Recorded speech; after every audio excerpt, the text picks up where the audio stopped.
Chapter 1228, One Strike. Hellscythe_Fluffy Goblin. Chapter 1228, One Strike. Sure enough, the skills have grown significantly stronger after reaching Tier 1. Shi Feng smiled faintly as he looked at the newly improved 7 Luminaries ring. The instant the 3 skills reached Tier 1, they had undergone massive changes. Originally, Absolute Defense only granted immunity to all damage for 5 seconds. After reaching Tier 1, it also gave immunity to all allies within 15 yards for 3 seconds. Meanwhile, the skill now had a cooldown of 1 minute 30 seconds. As for Wind Rider, the movement speed increase it provided had risen from 220% to 300%. The skill also increased the damage of his next attack by 500%. As for the duration, it increased from 24 seconds to 30 seconds. The cooldown hadn't changed, remaining at 2 minutes.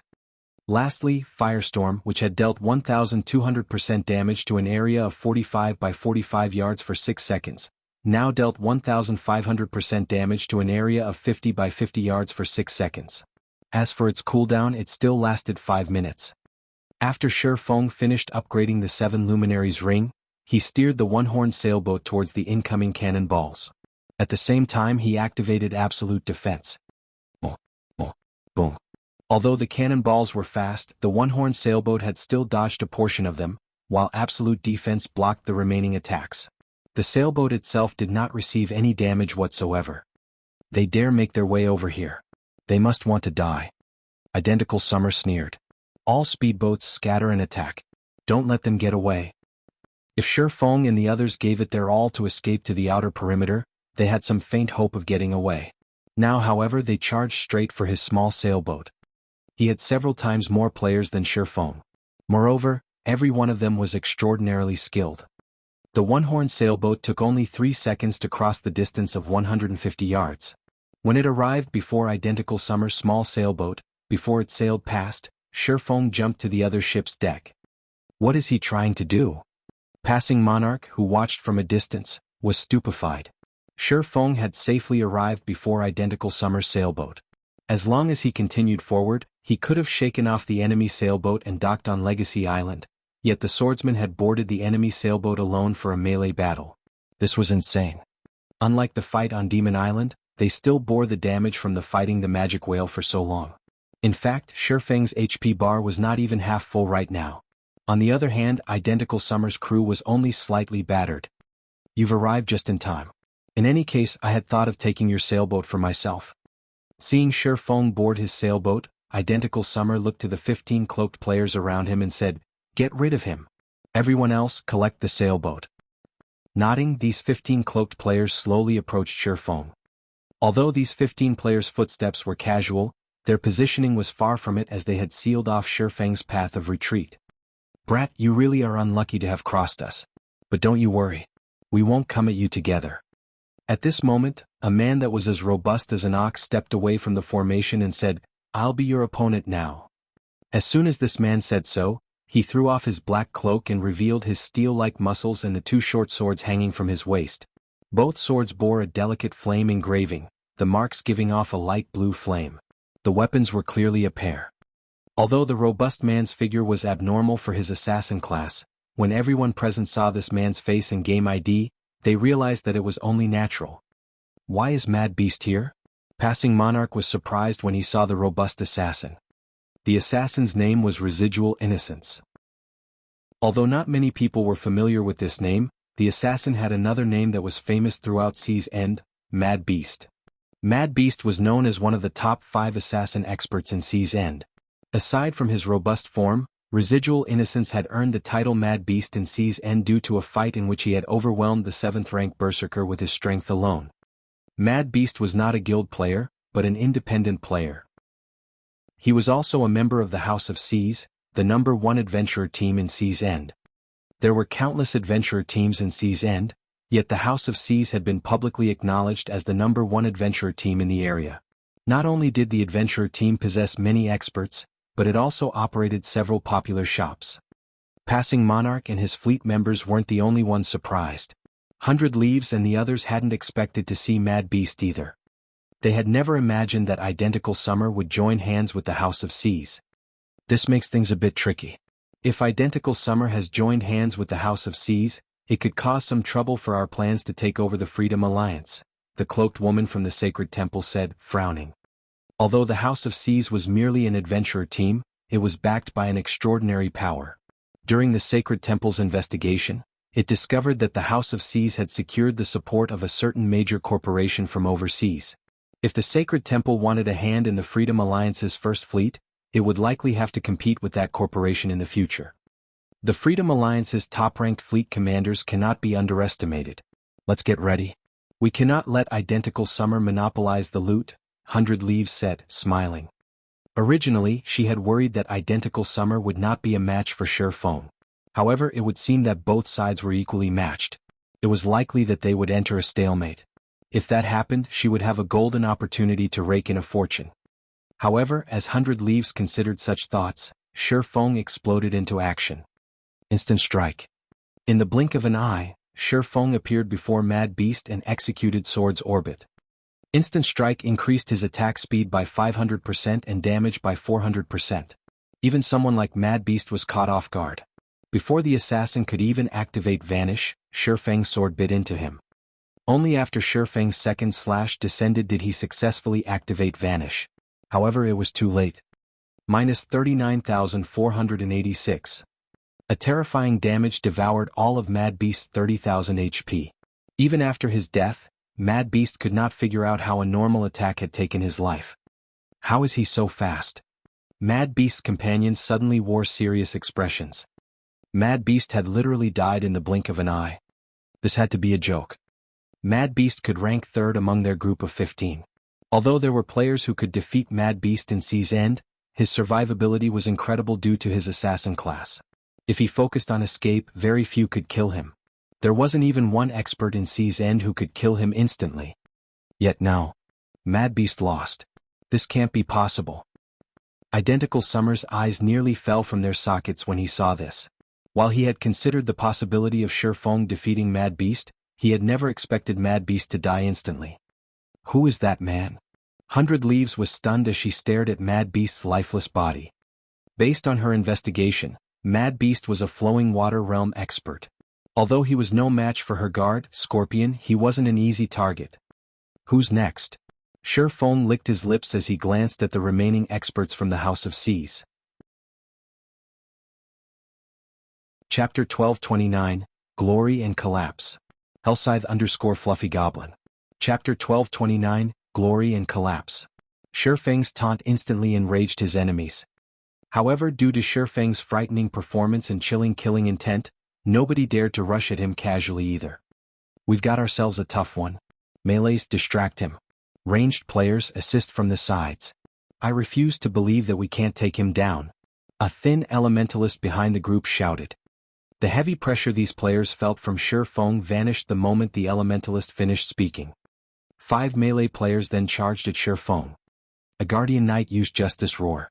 A Berserker used Flame Slash, a Shield Warrior used Shield Bash, a Swordsman used Wind Blade, and an Assassin used Stealth and circled to Sure Feng's back.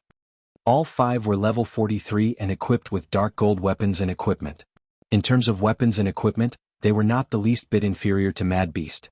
Moreover, these 5 had excellent coordination. While the Guardian Knight and Shield Warrior were distracting Sure Feng, the other 3 launched attacks from Sure Feng's blind spots. Even peak experts would have to retreat temporarily in the face of such an attack. After all, if hit, Sure Feng would definitely be at a disadvantage. At the same time, the slim elementalist waved his staff and double cast, sealing off Sure Feng's only path of retreat with an ice wall as well as sending 5 great fireballs following the Guardian Knight and Shield Warrior. Amazing. Identical Summer was inwardly impressed by the timing and execution the House of Seas experts displayed.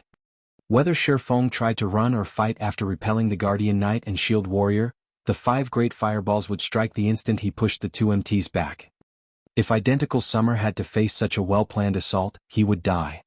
Contrary to expectation, however, Sure Feng smiled as the 5 melee players moved towards him.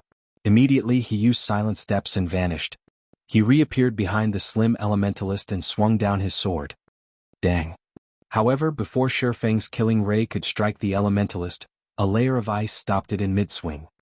Impressive reaction time. The ice barrier before him surprised Sure Feng slightly. He would not underestimate Mad Beast and the other House of Seas experts. Otherwise he wouldn't have used Instant Strike right from the start. The House of Seas had been one of the 6 major maritime trading firms in the past. The wealth it amassed was unimaginable. Meanwhile, to grow one's business to such an extent, one first needed enough strength to protect it. In fact, Mad Beast and the others represented the House of Seas' strength. They were all incredibly strong, and everyone had been an apex expert that had reached Tier 5. Even on land, the House of Seas had been strong enough to challenge super guilds. After Shifeng's attack met the Elementalist's ice barrier, the other House of Seas members reacted and bombarded Shifeng with attacks. Dozens of arrows and spells flew at Shifeng, giving the swordsman no other choice but to retreat momentarily. Be careful. This bastard has quite a few instantaneous movement skills, the Elementalist warned his companions. Don't hold back. If not for Shifeng's previous display against Mad Beast, even he would have been slow to react. He was second in command in the House of Seas, nicknamed the Frost Saint. He had also been born with faster reactions than most ordinary people. Even so, Shifeng had nearly caught him off guard and killed him. This proved that Shifeng's basic attributes and combat standards were extraordinary. I really never imagined that we would one day meet an opponent that could force all of us to activate our berserk skills and work together. The shield warrior sighed as he looked at Shifeng, who remained unharmed. However, he did not take the situation lightly as he activated his berserk skill.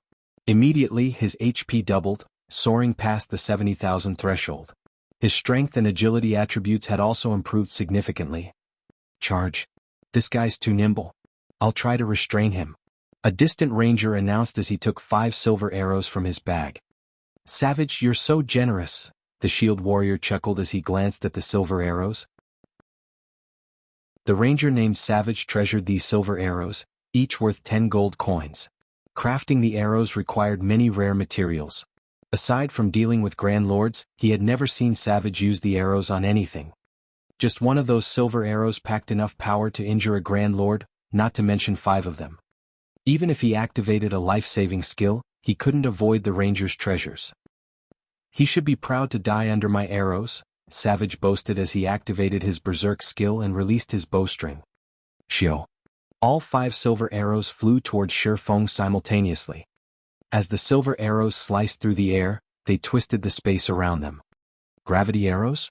Shifeng frowned when he saw the incoming arrows. Originally he had intended to preserve some of his skills, but he scrapped that idea.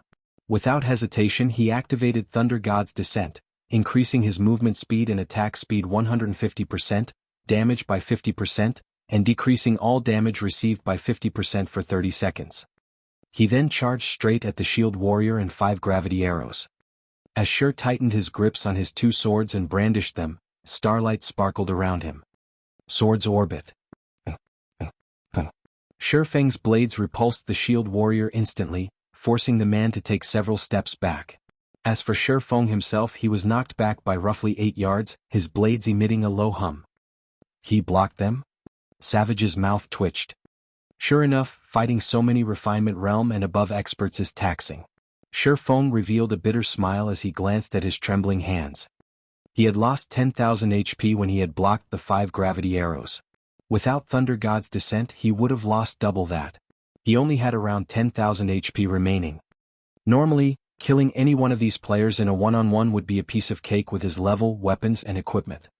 However, even he couldn't end this battle in a short time with these 14 players working together. His best option was a battle of attrition, slowly wearing down his opposition. Unfortunately, it was obvious that he didn't have that luxury. Currently, Identical Summer's men had already begun to clash with Passing Monarch and the others. It was only a matter of time before so many enemies annihilated Passing Monarch and his fleet. It seems that I don't have the option of holding back any longer. Shifeng sighed. He then activated Heavenly Dragon's power. He had yet to reach the Legacy Island. Nobody knew what would happen once they docked. In addition to the time limit, Shifeng had wanted to conserve some of his strength in case of emergency. However, now that the House of Seas experts had already their berserk skills, he had lost his advantage of higher basic attributes. The slim elementalist felt a chill crawl down his spine when he saw this situation. He immediately shouted, "Careful. He has used his berserk skill." Damn it, how is he so strong? Frost, find an opportunity to use a Tier 3 magic scroll. We'll pay for this trade. The House of C's members wore serious expressions. They glared at Shi Feng was as if he were their greatest enemy, focusing on the swordman's every move. Meanwhile, Shi Feng no longer held back. Wind Rider. In the blink of an eye, Shi Feng appeared before the slim elementalist who had been 16 yards away. He swung down his sword. It was a simple and straightforward slash. However, despite such a simple attack, the elementalist couldn't dodge in time. He was forced to use blink, instantly appearing 15 yards away. Too close. Although Shi Feng's sudden appearance had shaken the slim elementalist, he had used blink in time. With this, Shi Feng couldn't close in on him again so easily. Be careful. As the elementalist refocused his attention on Shi Feng, he heard his companion's warning. Unfortunately, the warning came too late as Shi Feng already stood before him. The upgraded Wind Rider increased Shi Feng's movement speed by 300%. With the movement speed and agility buff from the aura of wind, Shi Feng could easily cross a dozen yards or so in the blink of an eye. His speed might not be comparable to blink or instantaneous movement, but in such close quarters he was not very far behind. How? Although the elementalist tried to retaliate, Killing Ray had already sliced open his neck, draining all of his HP. Chapter 1230, Horrific Difference. Hellscythe_Fluffy Goblin. Chapter 1230, Horrific Difference. So fast. Everyone on the sailboat glared at Shi Feng as if he were a powerful enemy. Despite Shi Feng being alone and having less than 25% of his total HP, they somehow felt as if they were at a disadvantage. However, Shi Feng did not plan to give the crowd around him time to react. Advancing, he dashed towards his next target. Everyone attack. Do not let him leave here alive. Identical Summer shouted. Summer, if everyone attacks him, who will deal with passing Monarch's fleet? Heavenly Spider asked as he watched their fleet members currently engage passing Monarch's fleet. Ignore them. This brat is our most important target. Identical Summer snapped, rolling his eyes at Heavenly Spider.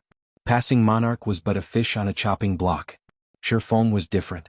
If they didn't stop him quickly, his frightening combat power would cost them dearly.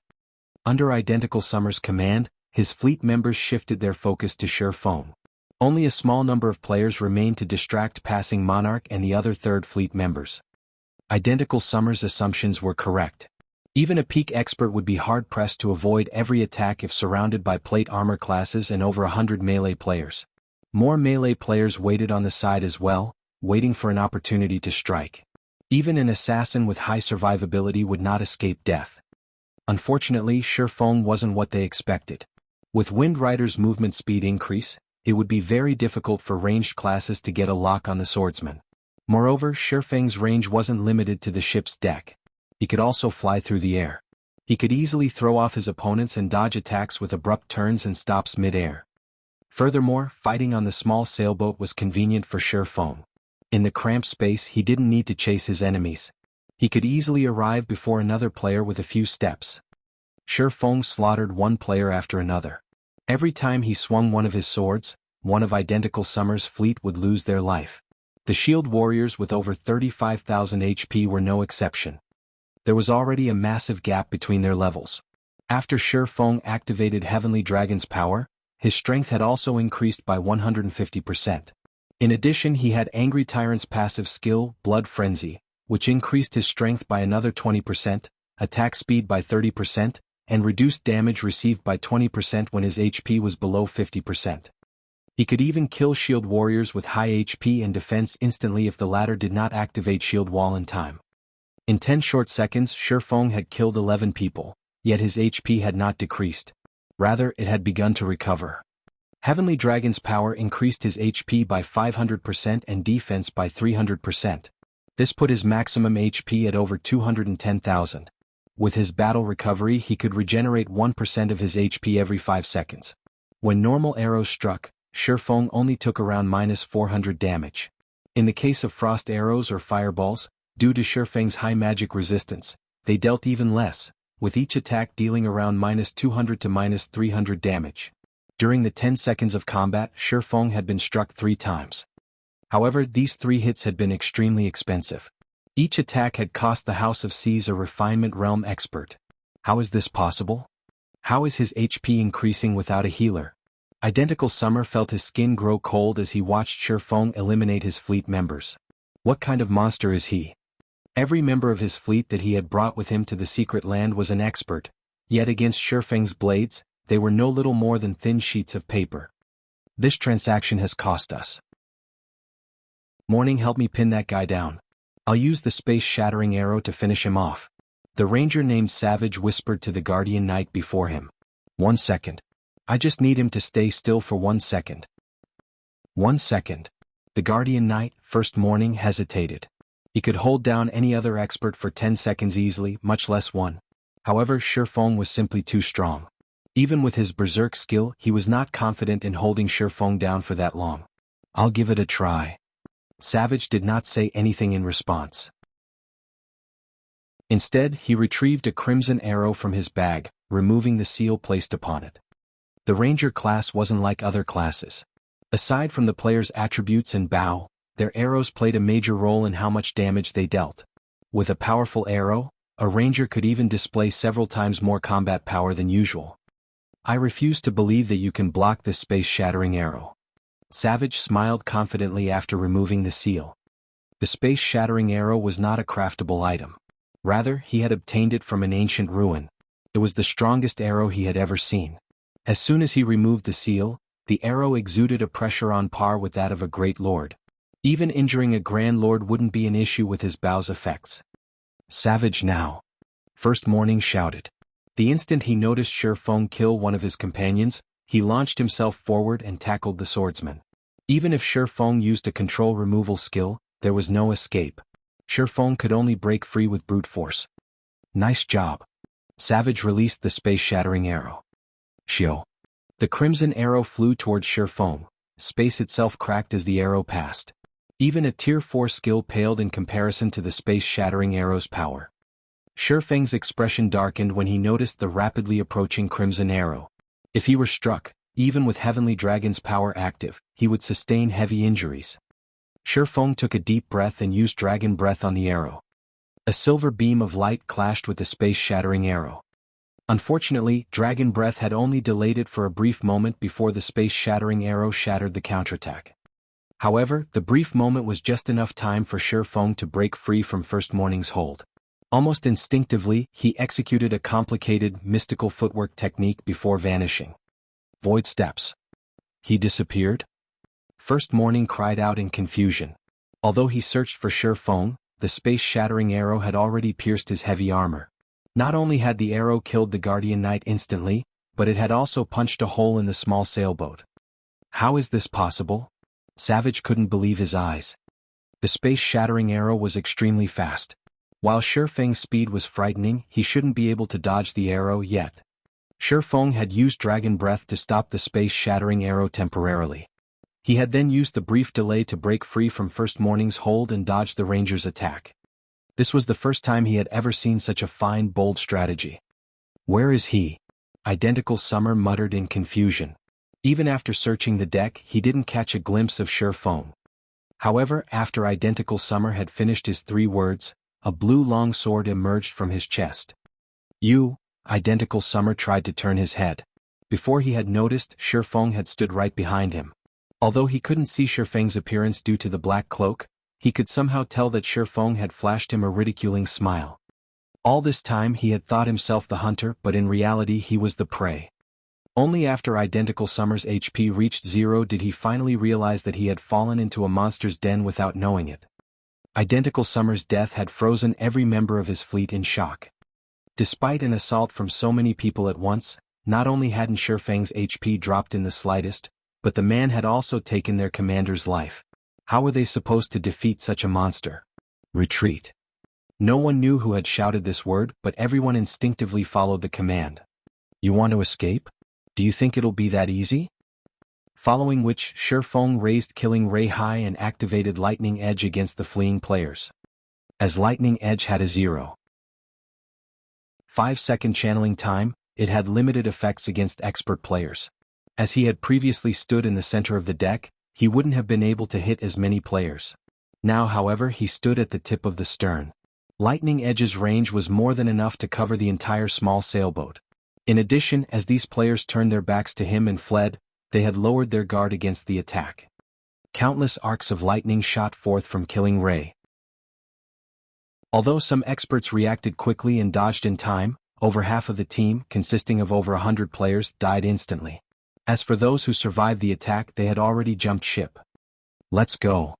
After Identical Summer, the small sailboat's captain, had died, Shi Feng smiled in satisfaction. Now, even without Identical Summer's permission, any player could simply steer the sailboat away. Following which, Shi Feng sailed towards the Legacy Island. As for Passing Monarch and the others, they followed closely after on the One-Horn sailboat and Swift Dragon sailboat. Only now did Silent Entropy's fleet arrive. "Commander, are we going to chase after them?" An indifferent man in blue mage robes asked as the fleet commander. "Forget it. The battle is over. If we fight that person, we'll likely let that little girl take advantage of us. Let's head back and finish off the magic whale." Silent Entropy shook his head as he watched the distant Shi Feng. Chapter 1231, Hidden Reward for the First Kill. Hellscythe_Fluffy Goblin. Chapter 1231, Hidden Reward for the First Kill. It's over? Disappointment flashed in Hundred Leaves' eyes when she saw Silent Entropy's fleet turn back. Originally, she had thought that she could get to understand Shi Feng more through Silent Entropy and the others.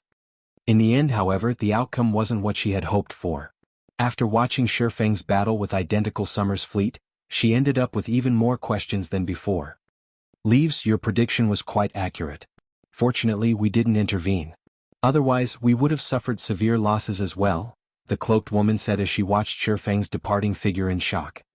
Not only had Shi Feng wiped out over half of Identical Summer's fleet by himself, but he had also taken a small sailboat from his enemies. Even in the sacred temple, there were only a few people capable of such a feat. When Shi Feng had dodged the Crimson Arrow in particular, he had displayed perfect timing and skill usage. Had his aim with the skill been off, he would have lost his life then and there. Could he be a domain realm expert? The cloaked woman suddenly thought of this possibility and shuddered. Domain realm experts were peak existences even in the sacred temple. The guild would host an all-day celebration if such an expert joined. The cloaked woman also knew how fearsome a domain realm expert was, as she had once fought one. Despite both parties having the same level and attributes, the battle had been completely one-sided. She had not even injured her opponent before her HP dropped to nothing. The fact that Shi Feng had kept up with the Crimson Arrow was already impressive, not to mention counterattacking the arrow with a skill of his own. Without sufficient understanding and perception of physics, the feat would have been impossible. She was a Void Realm expert the Sacred Temple had nurtured. Although she had only recently reached the Void Realm, she knew that she was not capable of using a skill to strike an incoming arrow. A Domain Realm expert. Hundred Leaves fell into deep thought. She felt both fortunate and frustrated. If Shi Feng really was a Domain Realm expert, then it would be impossible to kill him with their forces. After all, the previous fight had shown her that Shi Feng was a true monster when it came to basic attributes. With both the advantage in basic attributes and combat standards, how were they supposed to defeat him? Currently, there were only two known methods to deal with Domain Realm experts. The first method was to catch the Domain Realm expert in an ambush and supplement the lack of quality combat standards with quantity of experts. However, for this method to work, certain conditions, such as the expert being unable to escape, needed to be met. The second method was to use a special tool to catch the other party off guard. Similarly, however, certain conditions needed to be met for this to work. Dealing with Domain Realm experts gave the various superpowers headaches. Not only were they extremely powerful, but they were also very hard to kill. Hence, the various superpowers normally avoided provoking Domain Realm experts, trying to recruit and befriend them as much as possible. Understanding Hundred Leaves' worries, the cloaked woman suggested, "Leaves, why don't I use that?" They had the full support of the Sacred Temple for their operation. Hence, the Sacred Temple had provided a considerable amount of assistance. Aside from experts, the temple had supplied extremely powerful tools. This was also why they were so confident in obtaining the greatest legacy of the Sea Dragon Secret Land. Forget it. Even if they dock, it won't be that easy to obtain the legacy. Sighing, Hundred Leaves said, "Let's get rid of the magic whale for now." Shi Feng and the others rested on Legacy Island's shore. After the battle with the magic whale and Identical Summer's fleet, the team members were badly battered. Meanwhile, dangers plagued the island. They had to recuperate before searching for the legacy. What a huge harvest. Shifeng was ecstatic as he smiled at the crystal bottle in his bag.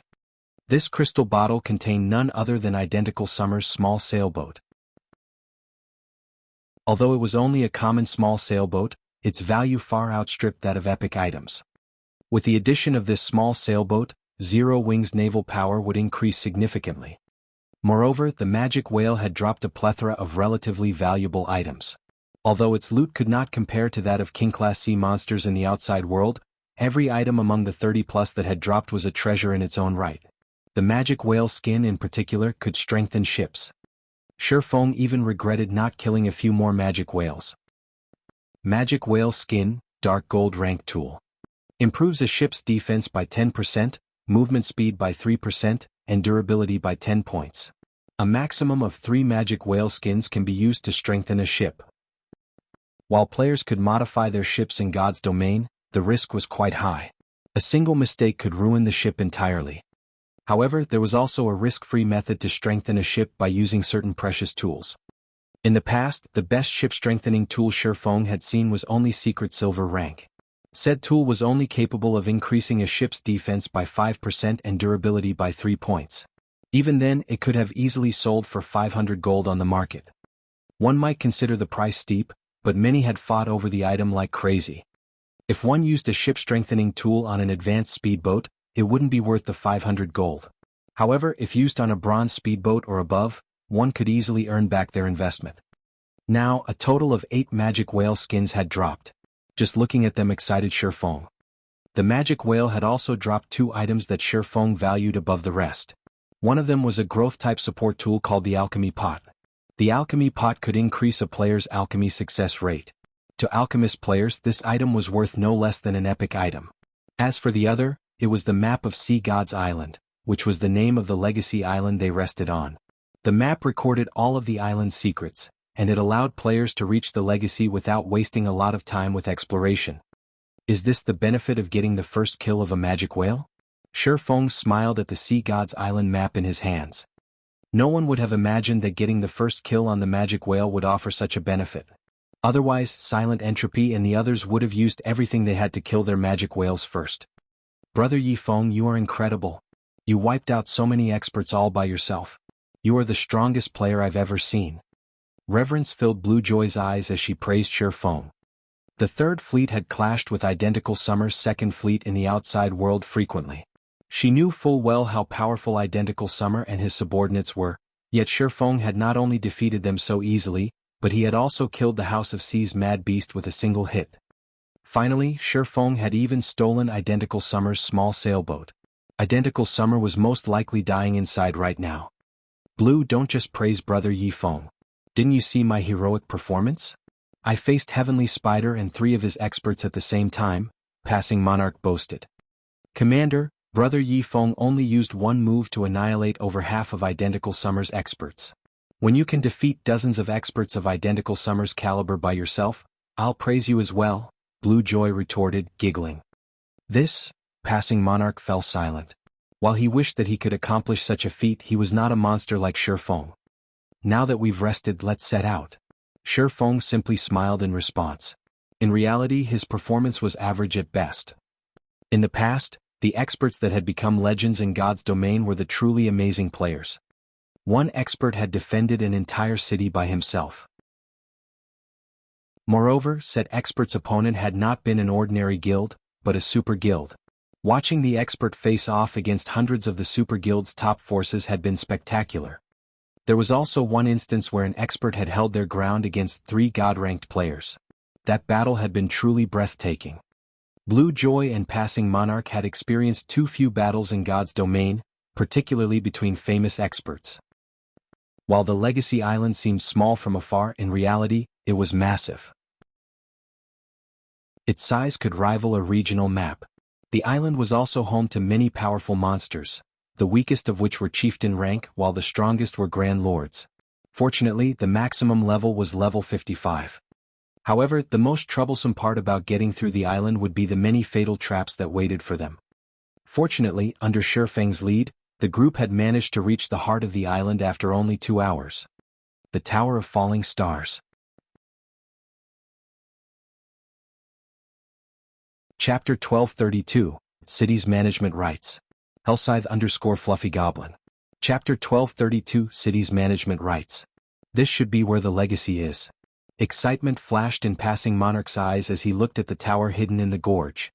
He was impressed by how fast Shifeng had found the greatest legacy of the Sea Dragon. On his last visit to the Secret Land, the Third Fleet had taken over 4 hours to clear the trials.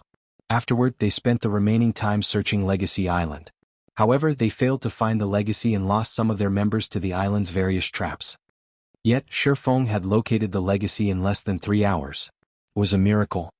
Although Passing Monarch was a little frustrated that Shifeng would be the one to obtain the greatest legacy, after giving the matter some thought, it was much better than letting it fall into Silent Entropy or the other's hands. Moreover, if he had Shifeng's help later, he should have no problems obtaining the legacies in the 50-yard grottos. He could then stabilize his fleet's position as Third Fleet in the Freedom Alliance. Had he not cooperated with Shifeng, his fleet would have likely fallen to 7th or 8th Fleet after this expedition. If that happened, his fleet would no longer qualify to use the Freedom Alliance's large shipyard. When Shifeng saw the Tower of Falling Stars, although he was slightly excited, he did not hurry to approach the tower. Rather, he turned to Passing Monarch calmly and quietly asked, "Brother Monarch, are you interested in a trade?" At this point, he practically had the Sea God's legacy in the bag, fulfilling his initial goal in coming here. However, Zero Wing currently lacked both money and resources to develop. The Candlelight Trading Firm's income was not enough to sustain Zero Wing. If he wanted to increase the Candlelight Trading Firm's income, he needed to expand. Meanwhile, the Freedom Alliance occupied 3 of the 12 major cities in the sea's end. If he could set a shop up in each of these 3 cities, the trading firm's income would skyrocket. However, setting up shop in these major cities would not be as easy as it was on land, where all he needed was a sufficient amount of reputation and coins. When purchasing a shop in Sea's End's NPC cities, one did not require any reputation.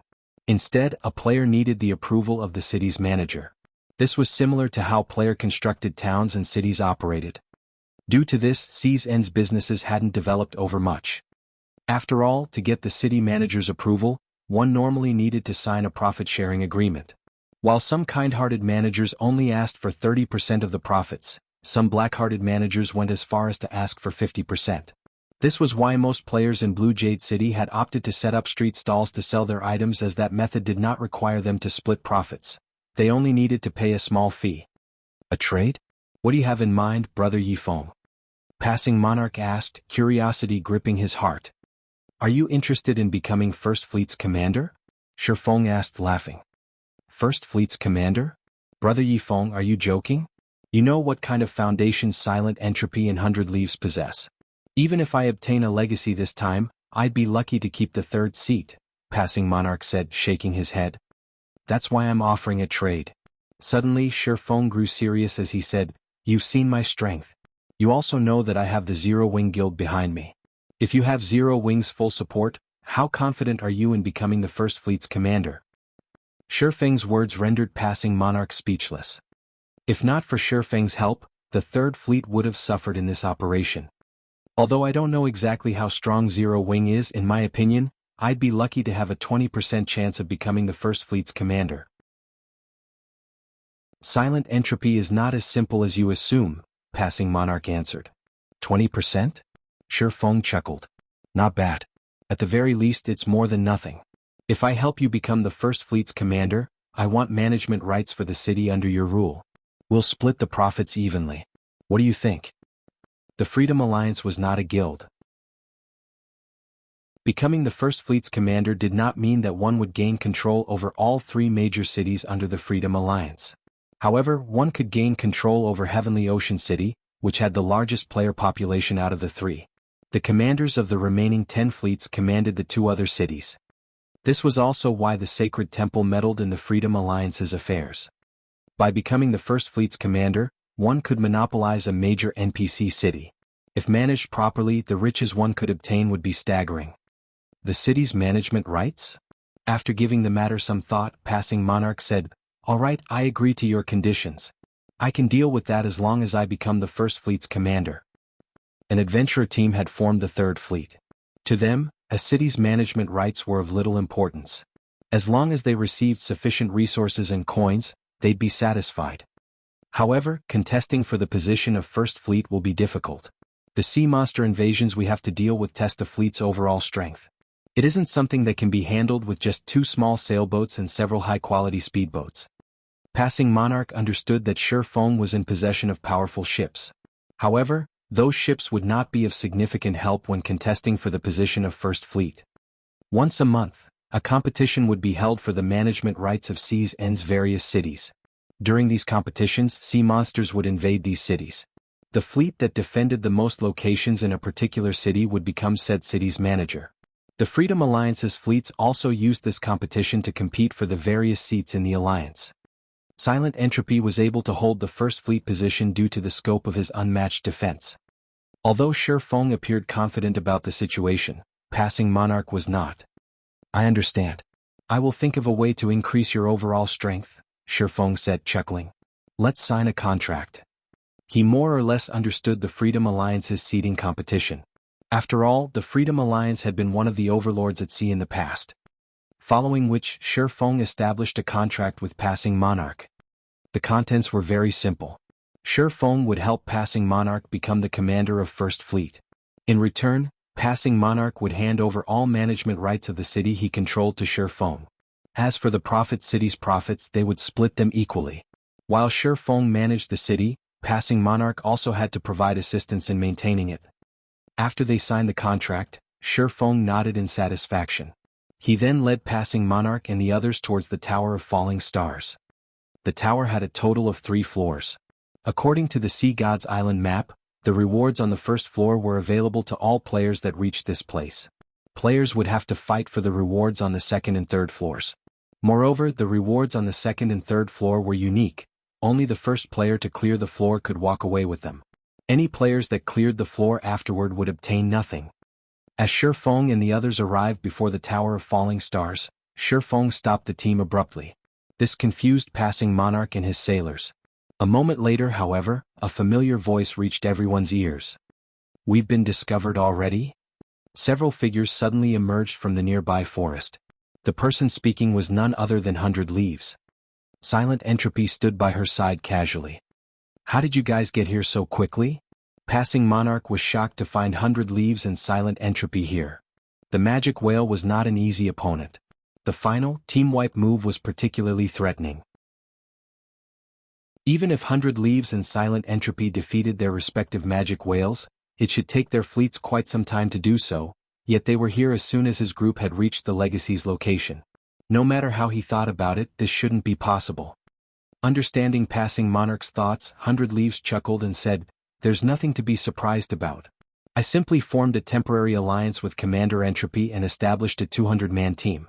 We then sacrificed my small sailboat and Commander Entropy's 2 bronze speedboats to get here quickly.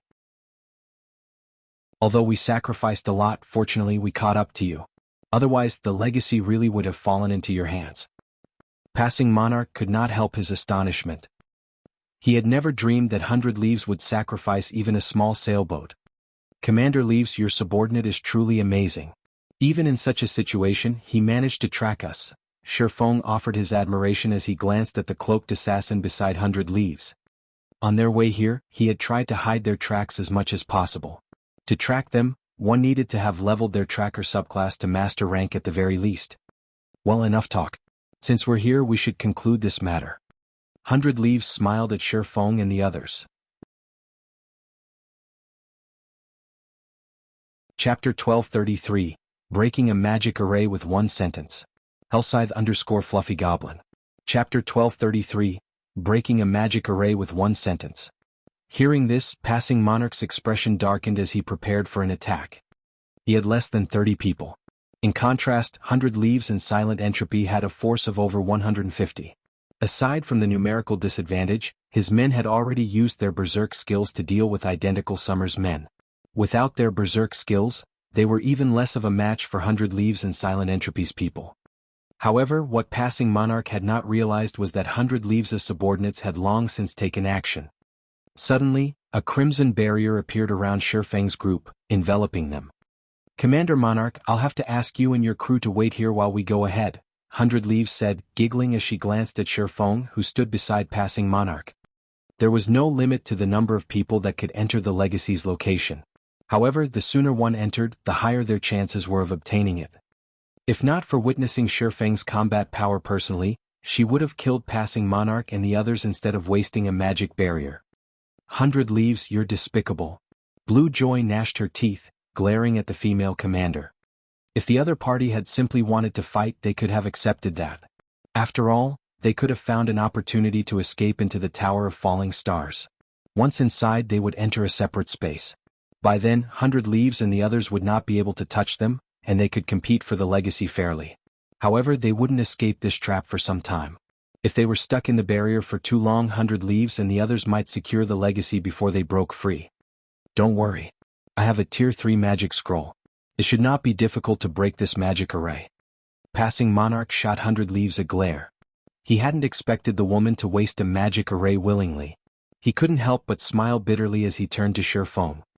After saying so, Passing Monarch took out his only Tier 3 magic scroll, Storm Spear. As Passing Monarch activated the magic scroll, a blue magic array appeared behind him. Several spears, shaped like tornadoes, bombarded the crimson barrier. The attack struck the barrier 6 times. However, after trembling slightly, it quickly returned to its original state. Meanwhile, the 15 players maintaining the magic array only lost 1% of their mana. Don't bother. Although this is only a basic magic array, it is among the best. Even Grand Lords of the same level need some time to break out, 100 Leaves explained when she saw the grim look on Passing Monarch's face. In reality, she had been reluctant to use the magic array. However, with the possibility that Shifeng might be a domain realm expert, she could not afford to be careless. Silent Entropy glanced at Shifeng as well before chuckling and said, "Commander Leaves, our agreement ends here. Once we enter the legacy location, we'll compete with our own abilities." As the first person to have obtained a legacy from the Sea Dragon Secret Land, he was familiar with how these locations operated. Everyone believed that obtaining a legacy upon reaching the location was easy. In reality, that was not true. One first needed to pass the location's trials. Now that they had trapped Shifeng, who possessed frightening combat power, they had one less serious competitor. Now he only had to worry about 100 Leaves. After speaking, Silent Entropy led his men into the Tower of Falling Stars. That old fox really moves quickly. 100 Leaves clicked her tongue. She commanded, "Let's go in. We can't let that old fox get ahead of us." After Silent Entropy and 100 Leaves entered the Tower of Falling Stars with their subordinates, only Shifeng's group and the players maintaining the magic array remained outside. However, shortly after Silent Entropy and 100 Leaves left, Shifeng, who had been silent all this time, grinned. "Brother Yifeng, you're still in the mood to smile? If we don't get out of here quickly, they will get the legacy." Passing Monarch complained anxiously. Despite their efforts to take down the magic barrier, the players maintaining the array hadn't lost much mana. At this rate, they would need an hour of constant attacks before they could escape. "Relax. We'll be able to get out of here quickly," Shifeng consoled, chuckling. "With just you?" "Maybe in another 100 years," one of the elementalists maintaining the array laughed when he heard Shifeng's boast. This magic array is a 6-star Crimson World, an extremely rare basic magic array. It can even hold Grand Lords for a short time. Am I right? Shifeng chuckled as he asked the elementalist. "How do you know this array?" the elementalist cried out in surprise. Before 100 Leaves had given them this magic array, they had neither heard of it nor seen one before. "What do you think?" Shifeng did not bother answering. Instead, he offered a sophisticated smile. In the past, the 6-star Crimson World had been the Sacred Temple's trademark magic array. The temple had frequently sold the magic array for a steep price. Just one magic array scroll had cost 5 gold coins. To complete the set, one needed 15 scrolls. The magic array had been used in dungeon raids specifically. As players progressed to the game, encountering 2 bosses at once in large-scale team dungeons became common. To cope, players had normally trapped one boss while dealing with the other. He couldn't possibly tell them that he had purchased the magic array in the past. "So what if you know about it? Do you think you can escape just because you know its name?" the elementalist asked contemptuously. The other players maintaining the array nodded in agreement. They considered Shifeng's words to be nothing more than baseless arrogance. "You guys attack the 6 corners." Immediately, Shifeng commanded his group. In God's domain, all magic arrays had weak points. Only, players didn't usually know them. Had his enemies used a relatively rare magic array to trap him, he wouldn't have known how to break it. However, he was very familiar with the 6-star Crimson World. If 100 Leaves had to blame anyone, she should blame the Sacred Temple for selling so many basic magic arrays in the past. Following which, under Shifeng's command, the team ruthlessly attacked the array's 6 corners. The magic barrier, which had been unshakable, began to tremble violently. Their combined efforts were even more effective than passing Monarch's Tier 3 magic scroll. Meanwhile, the players maintaining the array watched their mana deplete rapidly. Each wave of attack stole 2% of their mana. After several dozen waves, the 15 magical class players' mana fell below 50%. Brother Yifeng, you're too amazing. Blue Joy and the other members of Third Fleet gushed. They had already been impressed after watching Shifeng slaughter so many experts. Now he had dealt with a powerful magic barrier with a single sentence. How is this possible? The players maintaining the magic array were going mad as they watched their mana plummet. The 6-star Crimson World was even capable of trapping a Grand Lord, yet it faltered in the face of a small team of Tier 1 players. Here's the final hit. As Shifeng made the announcement, he activated Firestorm. After reaching Tier 1, firestorms might have become extraordinary. In the next moment, little butterflies of fire landed on the magic barrier's corners. When these little butterflies touched the barrier, the resulting impact resembled that of a high-speed truck crashing into a wall. After a mere 3 seconds, the 6-star Crimson World crumbled as the players maintaining it ran out of mana. Without mana, magical class players were little more than berserkers without weapons. Very quickly, Passing Monarch and the others massacred them. Let's hurry inside, Passing Monarch ordered. Although they had been only stuck inside the magic barrier for several minutes, those minutes might give 100 Leaves and the others a lead in the race for the legacy. Meanwhile, inside the Tower of Falling Stars, 100 Leaves received a notification from a subordinate, which included a video of Shifeng breaking the magic array. Just who is this guy? Confusion swirled in 100 Leaves' mind as she stared at Shifeng in the video.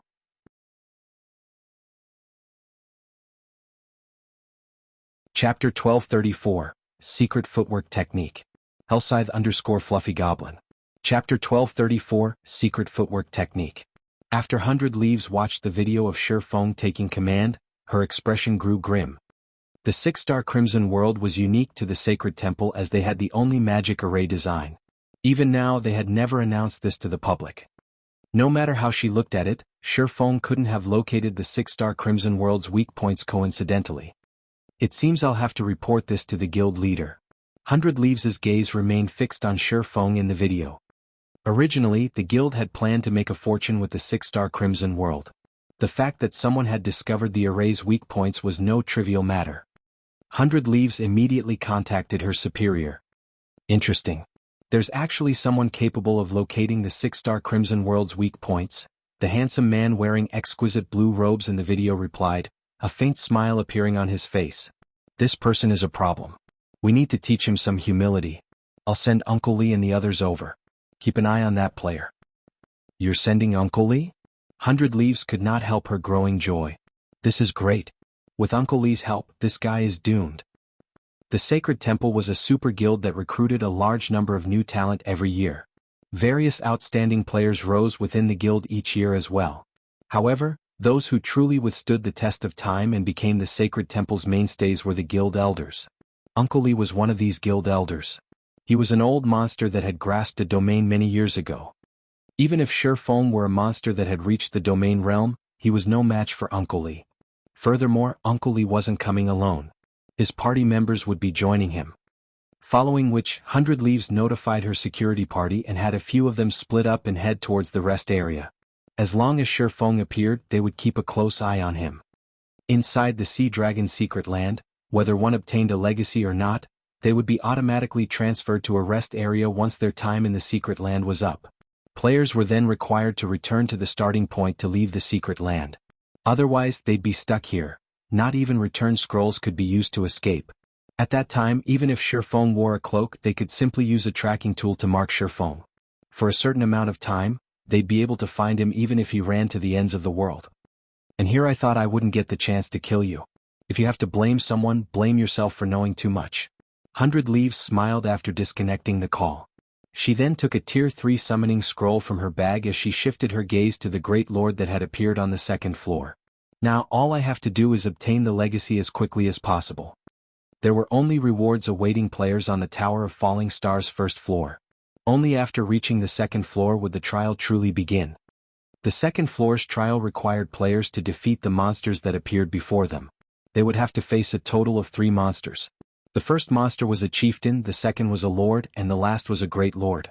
All 3 were set at the same level as the challengers, and each one was stronger than the last. However, to experts of her standards, soloing these monsters wouldn't be a problem if they had come prepared. The real problem was how quickly they could defeat these monsters. Although the 6-star Crimson World had not trapped Shifeng for very long, these several minutes had been long enough to remove him from the competition. This is the space inside the Tower of Falling Stars? Shifeng quietly examined the tower's interior. Although the Tower of Falling Stars appeared massive on the outside, he found himself in an empty space no larger than a basketball court after he entered the building. Aside from the various carvings on the walls, the room only contained a lone staircase leading to the second floor. So this is the reward. Shifeng's expression was serious as he investigated the carvings on the walls. The owner of this tower is truly generous. The carvings were none other than the secret technique that many expert players currently sought. Unfortunately, the secret technique was incomplete. With Shifeng's standards, a single glance was all he needed to tell that this secret technique resembled phantom steps. However, compared to the phantom steps he had seen performed in the past, the version here was more simple and refined. If he could learn this footwork technique, it would definitely benefit him in PvP. Following which, Shifeng recorded a video of these carvings. This way his guild members could learn it as well. Phantom steps was not a particularly complex technique. It was simpler than void steps. With enough effort, one could easily grasp the technique to a certain degree. When Shifeng activated the video recording mode, he noticed that something was amiss. Smiling bitterly, he said, "Sure enough, the main god system won't let players obtain a secret technique so easily." When he tried to record the images on the walls, the video contained nothing but darkness. It was clear that the system did not allow players to record the technique. What a pity. Shifeng gave the carvings on the walls one last glance before heading reluctantly to the second floor. If given enough time, he could get a general gist of the technique very quickly. However, he didn't have that luxury right now. After all, he had other competitors ahead of him. If he spent several hours trying to learn phantom steps, he would be offering up the legacy on a silver platter. Upon reaching the second floor, Shifeng noticed that the space here was roughly 3 times larger than the first floor. A 3-meter-tall, muscular, black-skinned orc stood inside the room, waiting for him. The orc wielded a stone cleaver that was as tall as itself. Blackstone Orc, Chieftain. Level 50. HP 4, 300, 000/4, 300, 000. A magic barrier sealed off the staircase to the third floor.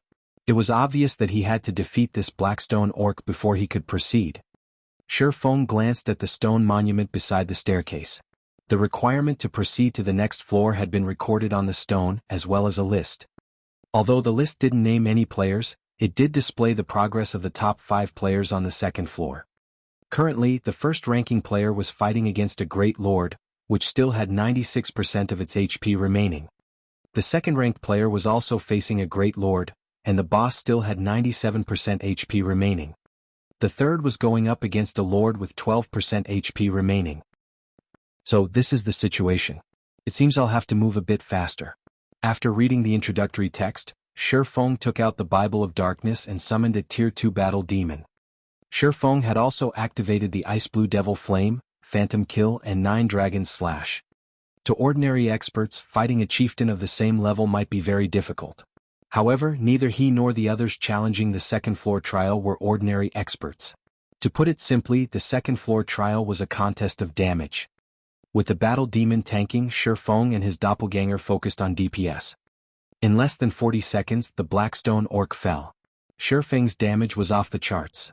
The Blackstone Orc's death only provided a small amount of EXP. It didn't take long before a Lord-ranked Blackstone general appeared before Shifeng. Elsewhere, 100 Leaves and Silent Entropy fought the Great Lord before them frantically. Although neither possessed the Bible of Darkness, Both had used Tier 3 summoning scrolls and relied on their summoned creatures to whittle down the enemy Great Lord's HP. That old fox sure is quick. 100 Leaves smirked as she glanced at the monument beside the staircase leading to the 3rd floor. Currently, she still ranked first in terms of progress, with 71% of her Blackstone Chieftain's HP remaining. Silent Entropy's had 72% HP remaining. There was only a difference of 1% between them. If this continued, she would be the first to clear the 2nd floor. As 100 Leaves thought of a way to finish the Blackstone Chieftain off sooner, the 5th place on the progress list changed. Previously, number 72 of the Tower of Falling Stars had occupied 5th place, and that player's Great Lord had 94% of its HP remaining. Now the occupant of the 5th position was entrant number 141, and their Great Lord had 93% HP remaining. When 100 Leaves saw the entry number, she knew it was Shattering. However, instead of panicking, she chuckled as she said, "How fast? Unfortunately, you are too late." Had they entered the tower at the same time, Shattering would have definitely posed a threat. But before 100 Leaves could use another skill on the Blackstone Chieftain before her, the progress list changed once again. This time, number 141 had jumped to 3rd place, with his Great Lord at 87% HP. Immediately, the Great Lord's HP fell from 87% to 82%, its HP decreasing at a frightening rate.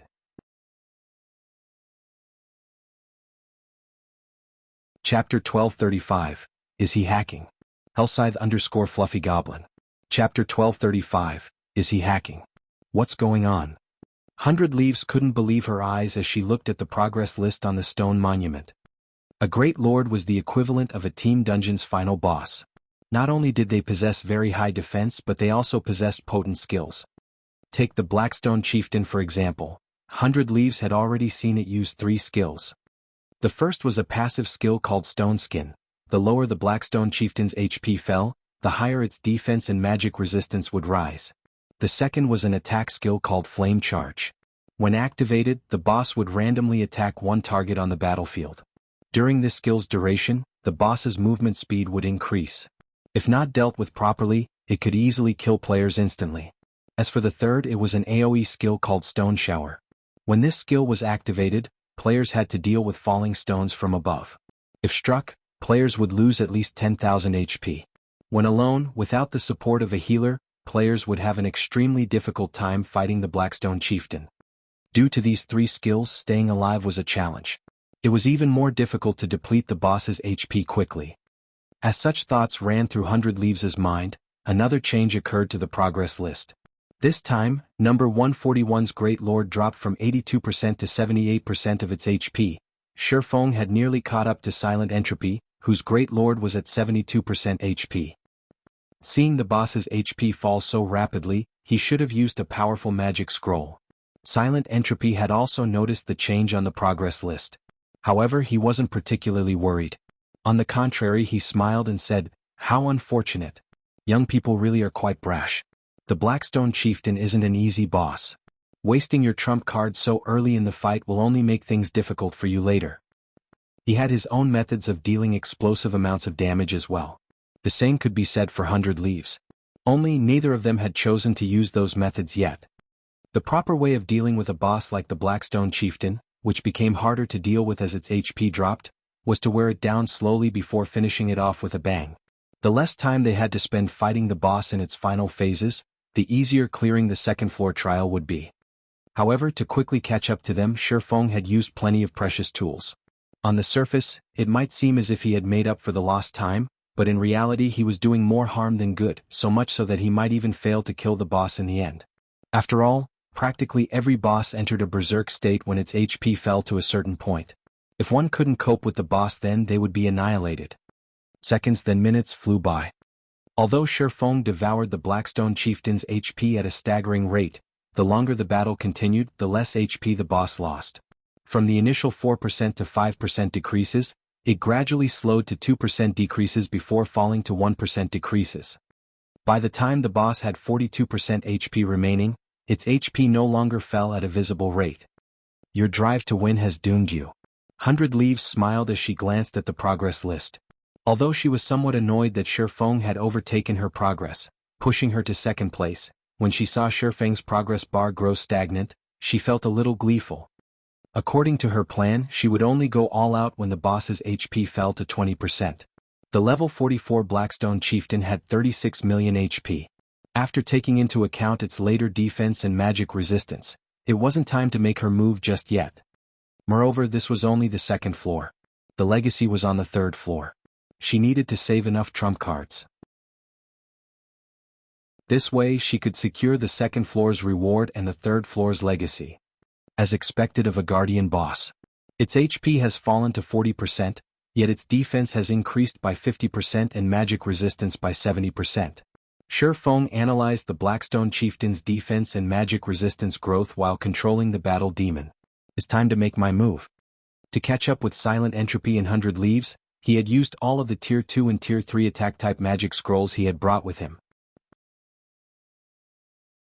He had used the magic scrolls to deal with the boss to buy time while he waited for his skills cooldowns to finish. Following which, Shifeng activated Power of Darkness, increasing all of his basic attributes by 60%. 9 Dragon Slash. Abyssal Curse.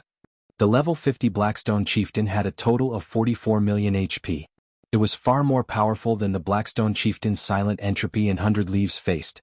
However, after Shifeng activated his Berserk skill and taking into account Abyssal Curse, which decreased the Blackstone Chieftain's attributes by 10% for 5 minutes, his strength was on par with the Great Lord's. Die. Shifeng activated Firestorm. A raging inferno rose from the ground. Immediately, the Blackstone Chieftain's HP fell by 150,000 every second, 300,000 if it received a critical hit. The battle demon had also used its ultimate move, the Tier 2 skill Purgatory Assault. The demon launched 6 attacks in quick succession, each taking over 120,000 HP from the Great Lord.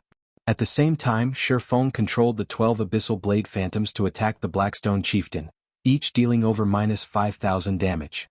A wave of the Phantom's attacks easily dealt over -60,000 damage. In 6 short seconds, the Blackstone Chieftain's HP fell by 8%. After Firestorm ended, Shifeng activated Phantom Kill, both he and his doppelganger striking the Great Lord. Thundering Flash.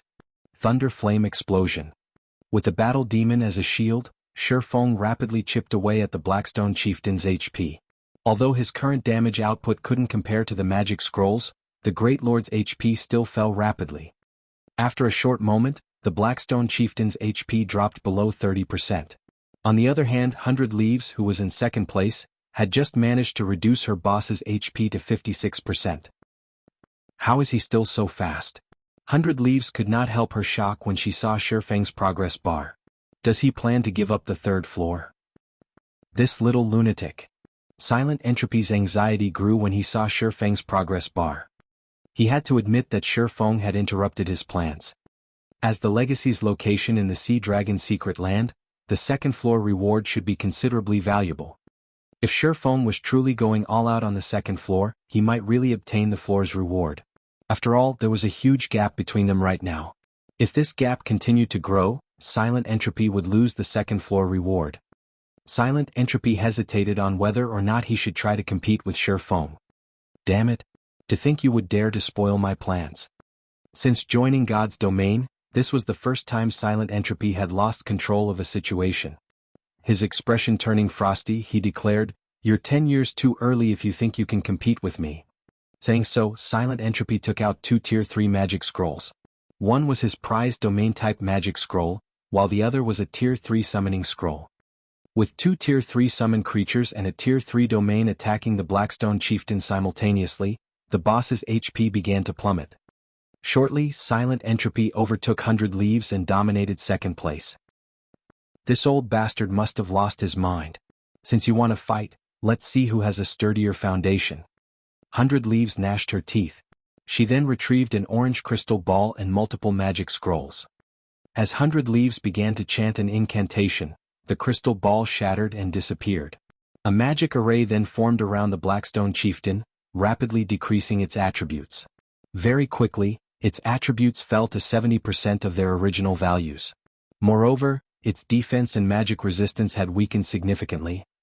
In the blink of an eye, 10 Tier 2 summoned creatures appeared around 100 Leaves, everyone frantically assaulting the level 44 Blackstone chieftain.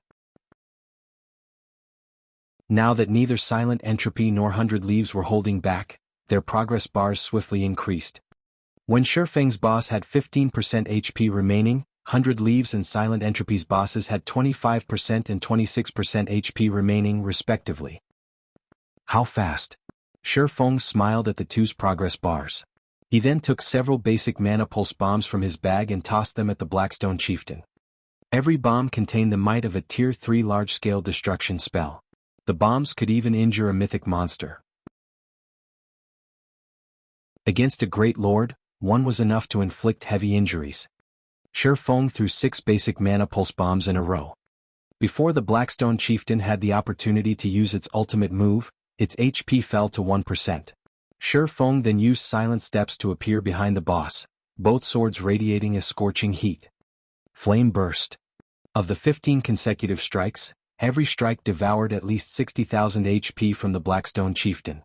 In the blink of an eye, the Blackstone chieftain's remaining HP vanished. Meanwhile, Silent Entropy and 100 Leaves only saw Shifeng's progress bar jump, his boss's HP reaching 0% instantly. Impossible. How is his boss dead already? Did he hack the game?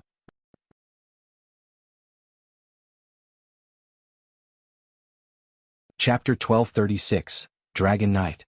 Hellscythe_Fluffy Goblin. Chapter 1236, Dragon Knight. The Blackstone chieftain's sudden death had stunned Silent Entropy and 100 Leaves momentarily. How did he do it? While 15% HP was not much, it wasn't a small amount either. The Blackstone chieftain's special characteristics made it tougher as its HP decreased. However, Shifeng had stolen the Great Lord's remaining HP almost instantly. Did he use several Tier 3 magic scrolls at once? 100 Leaves suddenly thought of this possibility. There was no other explanation for how quickly Shifeng had killed the boss. What a crazy bastard. Does he think the third floor's trial will be easier than the second?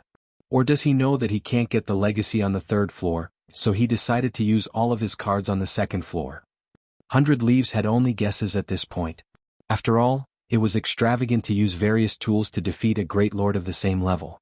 Such resources were generally difficult to obtain, only dropping after a large number of bosses or several difficult quests. They were precious resources. If not for a particularly important goal or something incredibly profitable, one normally avoided using these tools. However, if Shifeng understood that he didn't have sufficient foundations and that he could not compete for the legacy on the third floor, he may simply aim for the second floor's rewards. Silent Entropy entertained similar thoughts. Although he was frustrated, he continued to whittle away the Blackstone chieftain's HP, trying to get to the third floor as quickly as possible. Meanwhile, due to soloing the level 50 Blackstone chieftain, Shifeng's EXP bar had risen significantly. However, the greater harvest was the 3 rewards that had appeared after he had defeated the boss. 3 dazzling crystal balls rested in the center of the second floor room, and each one of these crystals contained 1 item within. System, congratulations. You have cleared the Tower of Falling Stars second floor trial. You may choose 2 of the 3 items as your reward. Sure enough, the system wouldn't be that generous. Shifeng quietly clicked his tongue. To kill the Blackstone chieftain as quickly as possible, he had invested a considerable amount of resources, yet he had only been awarded 2 items for his efforts. Shifeng approached and investigated the items. Amazing. After looking through the items carefully, Shifeng's eyes shone with excitement. Every one of the 3 rewards was extraordinary. It was no wonder why the system only allowed him to choose 2. The items included the Ancient Weather Book, Time-Space Herb Garden, and Secret Body Technique. Any of the various large guilds would covet each of these items. Even Shifeng had a hard time choosing which to take and which to abandon. Ancient Weather Book, Epic Rank Item. The Ancient Weather Book allows its wielder to control the weather of an area. However, due to damage during the war between gods, it can only exert a fraction of its original power. Additional Active Skill 1-. Weather Control, changes the weather in a 2,000-yard radius for 2 hours. Cooldown, 10 hours. Additional Active Skill 2-. Reshape Nature, concentrates the mana within a 200-yard radius, increasing the mana density within a 15-yard radius by 100%. Can be used even if the Ancient Weather Book is stored in a bag space. No cooldown. The Ancient Book has sustained significant damage. Initial restoration will require 100,000 magic crystals. Current absorbed number, 0. Spacetime Herb Garden, epic rank item. There is an independent space inside the Spacetime Herb Garden which can be used to cultivate herbs. Current rank, basic, upgrading to intermediate rank requires 70,000 magic crystals. Cultivation space, 500 by 500 yards. Flow of time, twice of that of the outside world. Survival rate increased by 10%. Secret Body Technique, Bronze Rank Tablet. The Ancient Weather Book's importance went without saying. After all, the Ancient Weather Book was Shifeng's main goal. Aside from its weather control skill, which could be a significant advantage in naval combat, the book could also be used to train and improve oneself. It was an excellent epic tool. Meanwhile, the Spacetime Herb Garden could help trading firms massively. In God's domain, while scavenging in the fields was most guilds' main herb source, there were other methods players could use to obtain herbs. They could cultivate them themselves. However, having a town of one's own was the prerequisite. It was practically impossible for independent players to cultivate their own herbs. Generally, only guilds could accomplish such a thing. As towns had a limited amount of space, guilds rarely made this a priority. Normally, guilds that wanted to do so would only try it after occupying a considerable number of towns with plenty of space to spare. Moreover, cultivating herbs was not an easy task. Not only was it time-consuming, but it also required a lot of manpower to manage. Most importantly, herbs' survival rate wasn't high. More often than not, the cost of cultivating a herb was higher than its market value. However, the Spacetime Herb Garden was different. Although it didn't offer a lot of space, it could increase the flow of time as well as survival rate. These effects put the Spacetime Herb Garden's value on par with the Ancient Weather Book. Moreover, the Herb Garden was only basic rank right now. It could be improved. If managed properly, it could become a gold mine. Lastly, the Secret Body Technique. According to Shifeng's current understanding of secret technique tablets, the Secret Body Technique was considerably rare. It was useful to both magical and physical class players. Even the Dragon Phoenix Pavilion did not possess a single tablet of this type. Despite this Secret Body Technique being only bronze rank, it was no less valuable than a secret silver rank tablet. After considering all three items, Shifeng realized they were equally valuable to a guild. He wished he could walk away with all three. However, as the system had determined the regulation, he wouldn't get that third item even if he offered to pay a greater price. The Ancient Weather Book indispensable if I wish to develop a naval force. I have to choose that one no matter what. Then, there is the Spacetime Herb Garden and Secret Body Technique. Shifeng's gaze moved back and forth between the two items. The Herb Garden can earn more money for the guild, whereas the Secret Body Technique can increase the combat power of the guild's experts. Should I go for money or combat power? The seconds passed by as Shifeng fell into deep thought. Forget it. I'll choose this one. After much contemplation, Shifeng eventually chose the Ancient Weather Book and Spacetime Herb Garden. While improving the combat power was important, developing the guild's financial strength was a priority right now. Zero Wing needed to invest funds in several aspects. Some of the candlelight trading firms' potions in particular required rare herbs. Purchasing these herbs in bulk was difficult as doing so would inflate their prices. Rather than give others the profits, it was more beneficial to cultivate the necessary herbs themselves. Now that players were inched ever closer to level 50, they would experience severe environments in future maps. Players would need more potions as they explored and leveled up. If he prepared for that eventuality properly, he could make a fortune. Most importantly, Shifeng recalled a certain matter. In the past, the Freedom Alliance's trading firm had risen to an impressive height. This was especially for its potions. Despite not having any outstanding master alchemists, the Freedom Alliance's trading firm had contended with many powerful maritime trading firms. Now that Shifeng looked at it, the Freedom Alliance's success had resulted from Silent Entropy obtaining the Spacetime Herb Garden. Although many resources were available at sea, there was a severe shortage of herbs. With the Spacetime Herb Garden, one could easily compensate for this. Following which, the system placed both items into Shifeng's bag space. At the same time, the barrier surrounding the staircase to the third floor dissipated. This is the third floor? After Shifeng emerged from the staircase, he was stunned by what he saw. He stood at the top of a large mountain, a sea of clouds drifting below. A middle-aged man in silver armor stood in the center of this room. After taking a close look, Shifeng discovered that the middle-aged man was actually a Tier 4 NPC. Moreover, the man had the peak class Dragon Knight.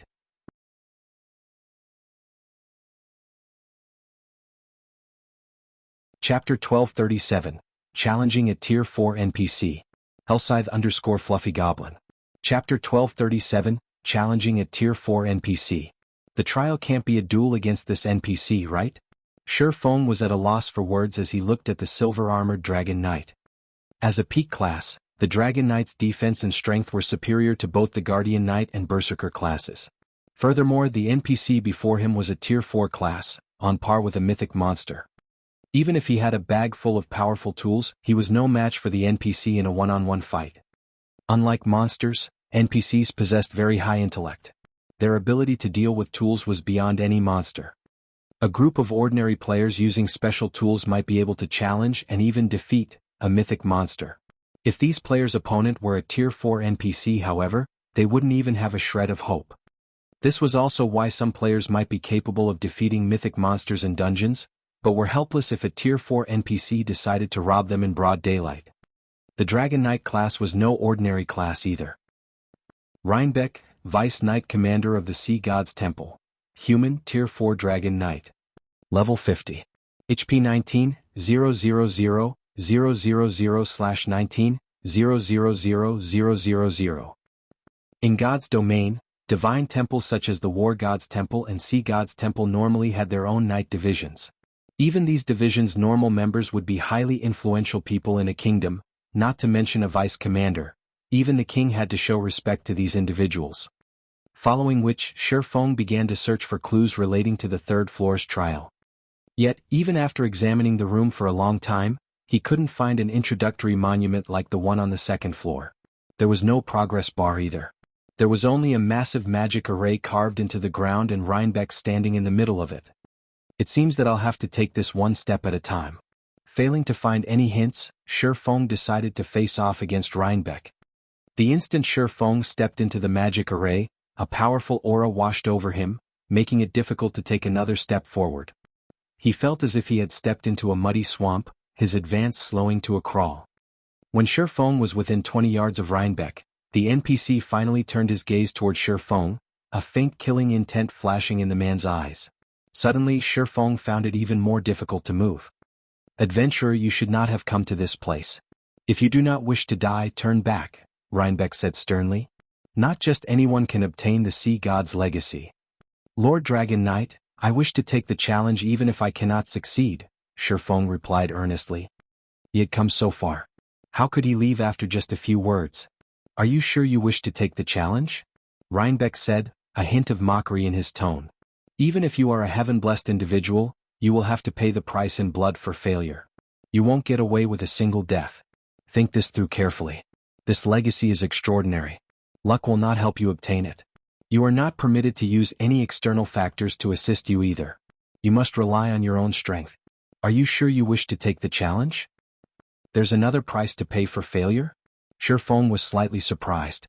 He hadn't heard any of this in his past life. According to Passing Monarch, players only had one chance to obtain the legacies in the Sea Dragon Secret Land, and failure had only resulted in a single death. Moreover, as they were in a secret land, the death penalty was considerably light. However, based on Rhinebeck's warning, it would seem that he would have to pay a high price if he failed the challenge. "Enough. Adventurer, turn back. Those who know not the truth cannot obtain the legacy." As Rhinebeck waved his hand lightly, Shifeng felt as if he had been hit by a truck. Before he could react, he had been sent flying out of the magic array. What amazing control over his domain. Shifeng was shocked as he stared at Rhinebeck, who returned to his motionless vigil. It was common knowledge that Tier 4 was a colossal turning point in God's domain. The biggest difference that separated a Tier 4 and a Tier 3 class was their ability to control a domain. However, Tier 4 NPCs could, at most, suppress their enemies with their domains, making it difficult for their enemies to move, yet Rhinebeck had sent Shifeng, a player who was very close to obtaining their Tier 2 class, flying with a wave of his hand. Rhinebeck's control over his domain could already rival that of the ancient abyssal monsters in the fallen Arkansas. Even the weakest among those ancient abyssal monsters had reached Tier 5 during their prime. Their tiers had only fallen due to their severe injuries. Determined, Shifeng approached Rhinebeck once more. The consequences for failure might be severe, but he needed to know the truth Rhinebeck had mentioned. What did the NPC mean by, "Those who know not the truth cannot obtain the legacy"? No matter what, he had to try. "Lord Dragon Knight, I wish to continue with the challenge," Shifeng declared. "Young adventurer, since you are so determined, I will not stop you," Rhinebeck said, smiling. "Don't you wish to obtain the legacy?" Shifeng nodded. Why was he here if not for the legacy? "I shall be your opponent. As long as you defeat me, you will obtain the legacy tablet. If you lose, not only will you die, but you will also receive the sea god's curse. However, you should rejoice. As you are so weak, I will not use all of my strength against you. As long as you are able to walk up to me, you will be victorious." Once Rhinebeck finished explaining the rules of this challenge, the magic array's atmosphere changed. It was as if space itself had frozen, and Shifeng even struggled to breathe. Suddenly, wind blades flew at Shifeng, one after another, moving nearly too fast for Shifeng to dodge. Seeing this, Shifeng had no choice but to unsheath his swords and defend himself. Bang, bang, bang. After a series of metal clangs, Shifeng was forced to take 5 steps back. He had almost been forced to the edge of the magic array. So this is how it works. Shifeng suddenly understood how challenging the trial was after experiencing the wind blades. The attacks inside a domain were omnipresent. Moreover, Rhinebeck had proper control of his own strength. These wind blades were just slightly stronger than Shifeng. Every time Shifeng blocked a wind blade, he was forced to take a step back. Of course, if he were struck directly, the attack would throw him from the magic array. Moreover, he couldn't use any of his skills or tools. He couldn't rely on any external factors. He had to use his own strength to approach Rhinebeck. In the next moment, a new wave of wind blades bombarded him. This time, however, Shifeng moved towards the wind blades. Swords orbit. While his skills and tools were unavailable, his combat techniques were not. The wind blades vanished, one after another, as they collided with Swords orbit. This time, Shifeng didn't retreat by a single step. Following which, Shifeng slowly advanced. The closer Shifeng got to Rhinebeck, the more pressure he felt. Similarly, more wind blades flew towards him. From the initial 5, Shifeng began to face 6 and 7 with each wave.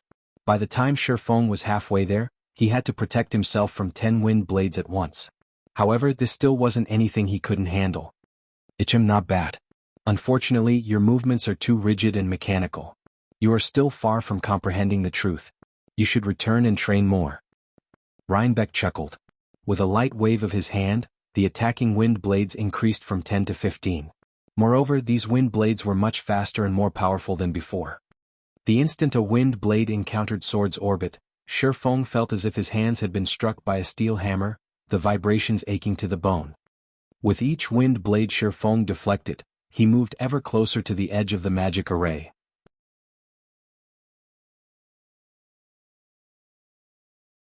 Chapter 1238, Technique Evolves. Hellscythe_Fluffy Goblin. Chapter 1238, Technique Evolves. What precise control over his attacks. The more wind blades Shifeng blocked with Swords orbit, the more he understood how amazing Rhinebeck was. As soon as he had started executing Swords orbit, he had become capable of executing more attacks containing more strength, yet Rhinebeck had responded with more wind blades containing more of his own strength. He attacked with just slightly more than Shifeng could endure, forcing the swordsman to retreat. So this is the 3rd floor trial. It really is a mystery how Silent Entropy had managed to walk away with the legacy in the past. Shifeng glanced at the outer edge of the magic array. He would be forced out of the magic array in a dozen steps at most, yet the wind blades showed no signs of letting up. When Silent Entropy had obtained the sea god's legacy in the past, the man had only been at the flowing water realm. In terms of combat techniques, Silent Entropy was far weaker than the current Shifeng, yet he had succeeded where Shifeng was about to be blasted out of the magic array. Shifeng simply could not wrap his mind around it. Could the so-called truth be unrelated to a player's combat standards? Shifeng guessed. Just as Shifeng was about to be blasted out of the magic array, he executed void steps and vanished from Rhinebeck's sight. An interesting footwork technique. A small smile graced Rhinebeck's face. He then turned to look at Shifeng, who had appeared elsewhere, and said, "How long can you keep that up?" Saying so, Rhinebeck launched another 15 wind blades, while Shifeng executed void steps once more to avoid them. A domain is truly impressive. Void steps' effect is limited against him. Although Shifeng dodged the incoming wind blades, he couldn't move beyond the array's border and approach Rhinebeck. He could only move along the edge. Void steps was a special footwork technique that forced others to actively ignore the user's presence. Although void steps was effective against Rhinebeck, the technique only distracted the NPC for a brief moment to determine Shifeng's exact location, preventing the NPC from sealing Shifeng's movements completely. Suddenly, silent entropy and 100 Leaves ascended to the third floor as well. The moment the two players reached the third floor, they were stupefied by the scene before them. Unlike the first and second floors of the Tower of Falling Stars, all challengers converged on the same location upon reaching the final floor. Hence, they had been greeted by the sight of Shifeng appearing and disappearing in the magic array, dodging countless wind blades. They then turned to Shifeng's opponent, but when they realized that his opponent was a Tier 4 NPC, their expressions soured. We're required to fight that Tier 4 NPC for the third floor's trial? Seeing Rhinebeck standing proudly in the array's center, 100 Leaves demanded furiously, "How are we supposed to clear this?" "No. I don't think we're required to defeat the NPC. Otherwise, that brat would have died already," Silent Entropy said as he shook his head. Fear filled his eyes as he stared at Rhinebeck. Tier 4 NPCs were top-class existences even in Sea's End's 12 major cities. Rhinebeck was also the vice-commander of the Sea God's Temple's Night Division. "I don't think we'll be passing the trial this time. It is impossible for magical class players like us to dodge so many wind blades at a time. Moreover, it seems that we can't cast spells or use tools here." As 100 Leaves watched Shifeng struggle, she relaxed. "However, this is acceptable. Although we won't get the legacy, he won't either." However, as 100 Leaves tried to reassure the other commander, Silent Entropy approached the magic array. The instant Silent Entropy entered the magic array, Rhinebeck turned his gaze towards the man. "Another one that doesn't fear death?" Rhinebeck chuckled. "Are you sure you wish to face the challenge?" Stealing another glance at Shifeng, Silent Entropy turned towards Rhinebeck and nodded seriously. "Very good. However, as you are so weak, I won't go all out against you. You'll pass so long as you arrive before me," Rhinebeck explained. As soon as he finished his explanation, 2 wind blades shot towards Silent Entropy, giving the elementalist no time to prepare. Unlike the wind blades Shifeng faced, the 2 wind blades Silent Entropy faced were much slower. In response, Silent Entropy began to double cast, countering the wind blades with 2 ice arrows. Boom. After a brief pause, the wind blades shattered the ice arrows and continued towards Silent Entropy. Meanwhile, Silent Entropy took the opportunity to move out of the wind blades' attack trajectory, taking 2 steps towards Rhinebeck. That old fox. Realization immediately dawned on 100 Leaves. As the first person to obtain a legacy from the Sea Dragon's secret land, Silent Entropy knew far more secrets than she did. Clearly, the trial before her didn't treat all challengers equally.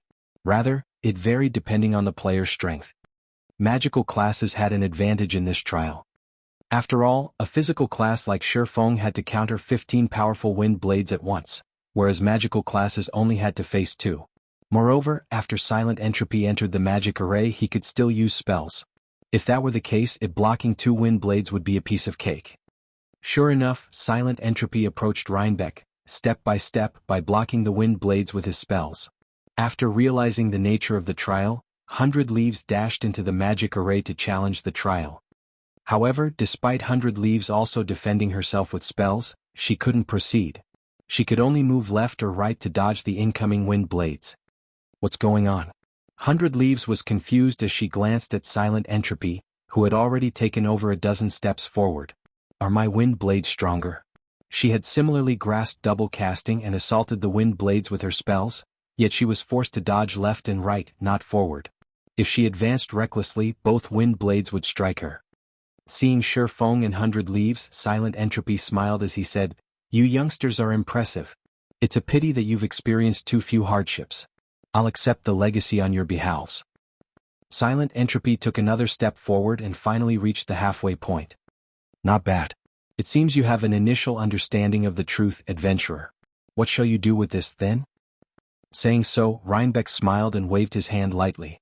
Suddenly, Silent Entropy had to face 3 wind blades rather than 2. The wind blades had also grown slightly faster. Damn it. They've gotten stronger. Silent Entropy's expression darkened. Hurriedly, he used 2 ice arrows to block 2 of the wind blades. Unfortunately, he had no choice but to dodge to the right to avoid the third. He was no longer able to advance. 100 Leaves could not hide her grin. She had worried that Silent Entropy would really snatch the legacy. It seems that none of us will get the legacy this time. Since that is the case, I won't waste my time here. After seeing this outcome, 100 Leaves lost interest. However, as 100 Leaves was about to give up and leave, Shifeng, who had quietly observed the other 2 from the side, made his move. I see. It's no wonder why I couldn't get through them before, Shifeng muttered in a self-mocking tone. Have you learned something? 100 Leaves asked when she noticed Shifeng laugh for no obvious reason. However, Shifeng did not bother with answering her. Instead, he moved forward to welcome the oncoming wind blades before executing Sword's Orbit. Bang, bang, bang. After a series of clangs, he leaped forward rather than being knocked back. How is this possible? 100 Leaves was astonished, unable to understand what had just happened. Impossible. Silent Entropy was similarly shocked. How could you have grasped it so quickly? I have you to thank for that. I wouldn't have figured this out without you. At this moment, Shifeng felt exhilarated. He finally understood why Rhinebeck had said his movements were rigid and mechanical. He hadn't been thinking outside the box. Both his combat style and his technique utilization had been stiff and clumsy. He only knew how to learn the techniques, not how to make the techniques his own. Silent Entropy could both defend and advance because he hadn't stopped moving while he had cast his ice arrows. On the other hand, 100 Leaves had only moved after she finished casting her spells. As she started moving later, it was only natural that she hadn't had enough time to advance. Now that Shifeng understood this truth, he could block the wind blades far more easily. In the blink of an eye, Shifeng crossed the halfway point. At the same time, Rhinebeck increased the number of wind blades he sent at Shifeng. However, the NPC had only added 1 wind blade this time. To Shifeng, who had already reached the Void Realm, this minor increase was no problem.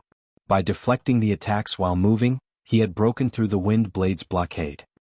Upon seeing Shifeng cross the halfway mark, Silent Entropy muttered incredulously, "Is he a monster?"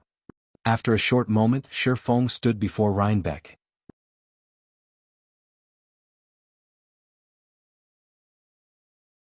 Chapter 1239, Strongest Legacy Obtained. Hellscythe_Fluffy Goblin. Chapter 1239, Strongest Legacy Obtained. Good. Excellent.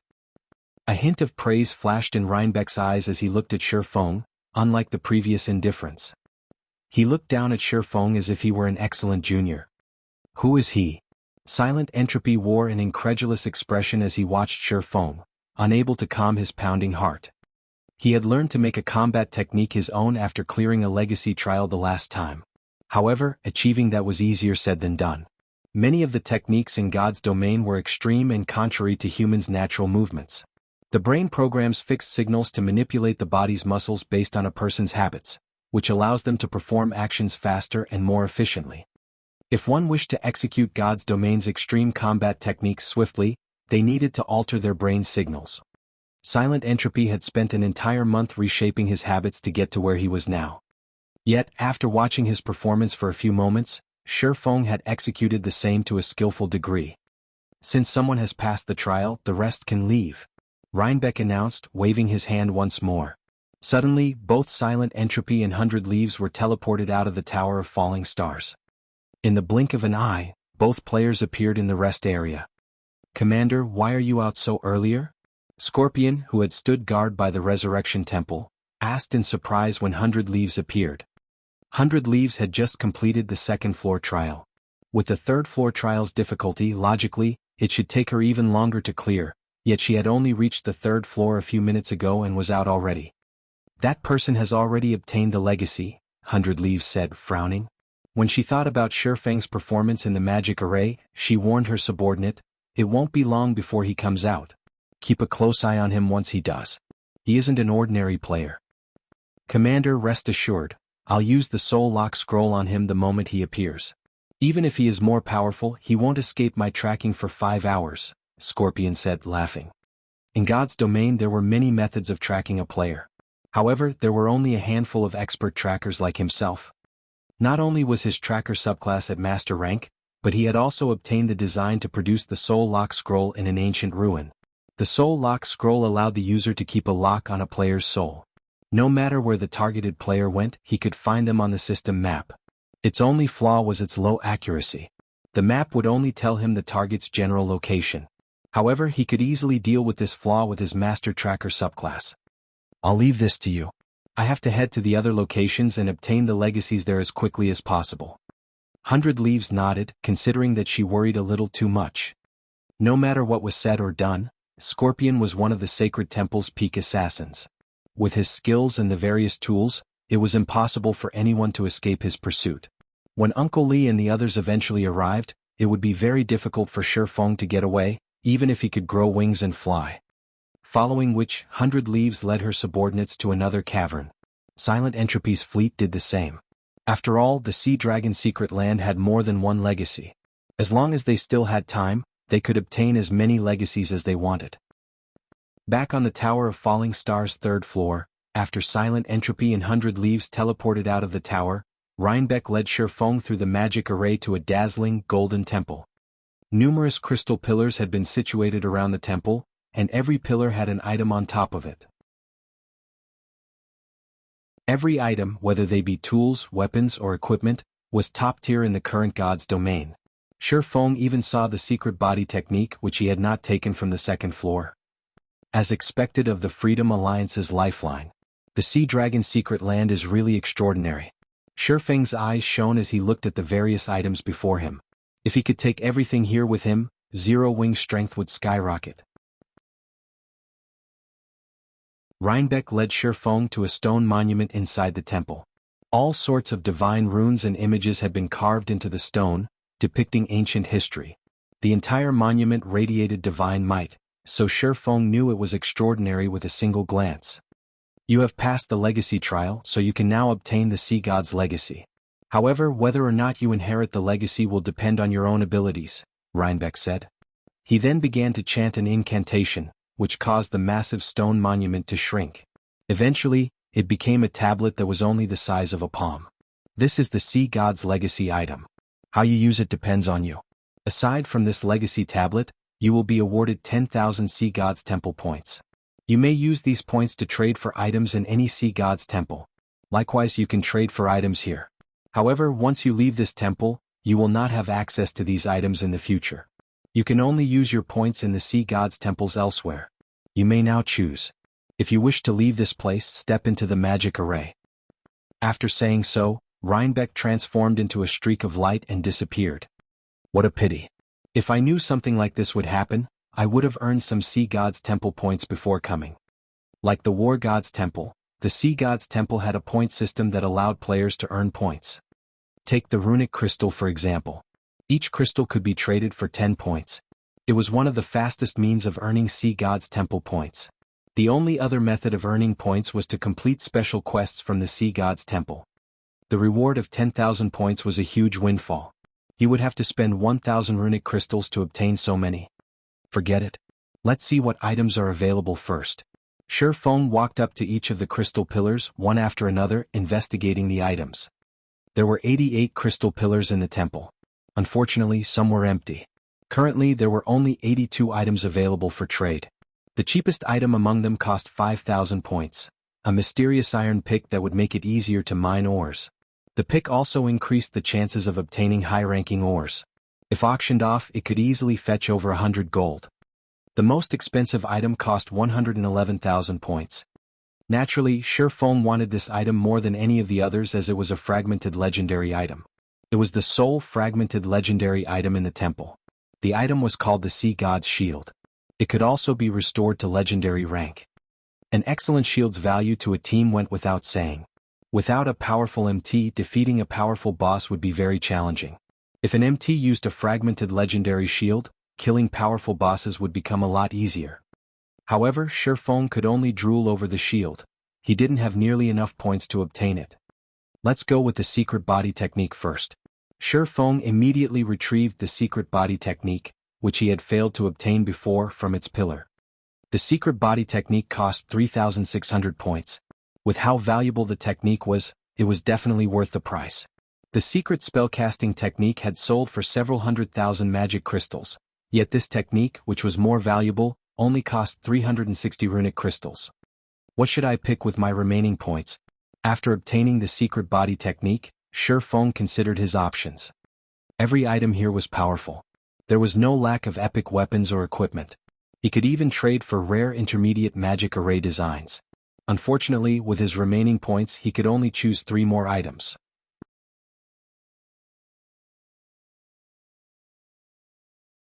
Chapter 1240, 3 items. Hellscythe_Vampire Cat. Chapter 1240, 3 items. Of the 3 items that caught Shi Feng's eye, every one of them was worth as much as the Spacetime Herb Garden he obtained. The 3 items were the Mystic's Necklace, the basic enchantment design, and the arcane lightning design. Although he could also choose an epic weapon, at the end of the day, an epic weapon could help improve only one player's strength. On the other hand, the 3 aforementioned items could increase the overall strength of an entire guild. The Mystic's Necklace, which cost 6,150 points, was a dark gold necklace. It did not possess any level restrictions and was not meant for combat. Instead, it was a necklace for lifestyle players. Upon equipping the Mystic's Necklace, a lifestyle player would receive a 5% increase to their production success rate as well as a 30% increase to production speed. Setting aside the 5% higher success rate, the 30% increase to production speed could enable Burning Abyss to produce advanced transport carriages at a much faster pace. In turn, this would allow Stone Forest Town to develop much more quickly. Moreover, the Mystic's Necklace would come in handy when manufacturing advanced speedboats in the future. Meanwhile, the basic enchantment design, which cost 6,000 points, allowed enchanters to learn how to produce runestones. Similar to armor kits produced by forgers, runestones strengthened weapons and equipment. However, unlike armor kits, they were consumable items. Like potions, they had effectivity periods. Moreover, players could only strengthen one item at a time with them. Even so, runestones were still highly sought-after items and had been one of the must-have items when raiding dungeons in his past life. Back then, a basic runestone sold for 20 silver. Nevertheless, players had still fought to purchase them. After all, a basic runestone could strengthen an item by 10% for 10 hours. If used on a player's weapon or an MT's shield, it would bring about considerable results. As for the arcane lightning design, it was similarly extraordinary. It cost 6,300 points and was an extremely rare item that required an alchemist and an engineer. Arcane lightning possessed extreme destructive power that was superior to even ordinary Tier 2 magic scrolls and had an effective range of 15 by 15 yards. In the past, wealthy players that entered God's domain after the game had been launched for quite some time would frequently use arcane lightning to grind for levels. However, while their levels indeed skyrocketed, the amount of money they spent was also ridiculous, as a single arcane lightning was even more expensive than an advanced frost grenade. Each one sold for roughly 6 gold. Moreover, even if one made the arcane lightning themselves, the expenditure remained considerably high. Just the materials needed to produce one cost 1 gold. Depending on the people producing them, each arcane lightning could cost anywhere from 2 to 4 gold. All 3 items could make guilds drool over them. Even Shi Feng found it difficult to choose between them. If I have to pick one, it will have to be something that can help the guild in the near future. While the arcane lightning is a nice item to grind monsters and do PvP with, it's a pity that it takes too much time and money to make. Moreover, producing it would require a master engineer and a master alchemist for it to be cost-efficient. Shi Feng shook his head as he looked at the arcane lightning design. After deciding to give up on it, he shifted his gaze to the Mystic's Necklace and basic enchantment design. The Mystic's Necklace will be of great help to only one lifestyle player, and within the short term, its usefulness would be limited to accelerating the production of the advanced transport carriage. In the end, it seems the basic enchantment design is the better choice. The basic runestone would be a boon to both ordinary and elite players. It was a very beneficial item for large guilds. Currently, the various large guilds in God's domain should not have obtained the basic enchantment design yet. If he could mass-produce basic runestones, they would definitely sell like hotcakes. Moreover, the cost of making the basic runestone was not very high, only around 7 silver. Its production difficulty and production time were also relatively low. Even advanced enchanters could produce them at a reliable rate. This was a good opportunity to extend the candlelight trading firm's fame further. Moreover, the basic enchantment design was different from regular production designs, where each design normally allowed only one player to learn it. Up to 5 enchanters could learn the basic enchantment design. Hence, there was no need to worry about the production volume being too low.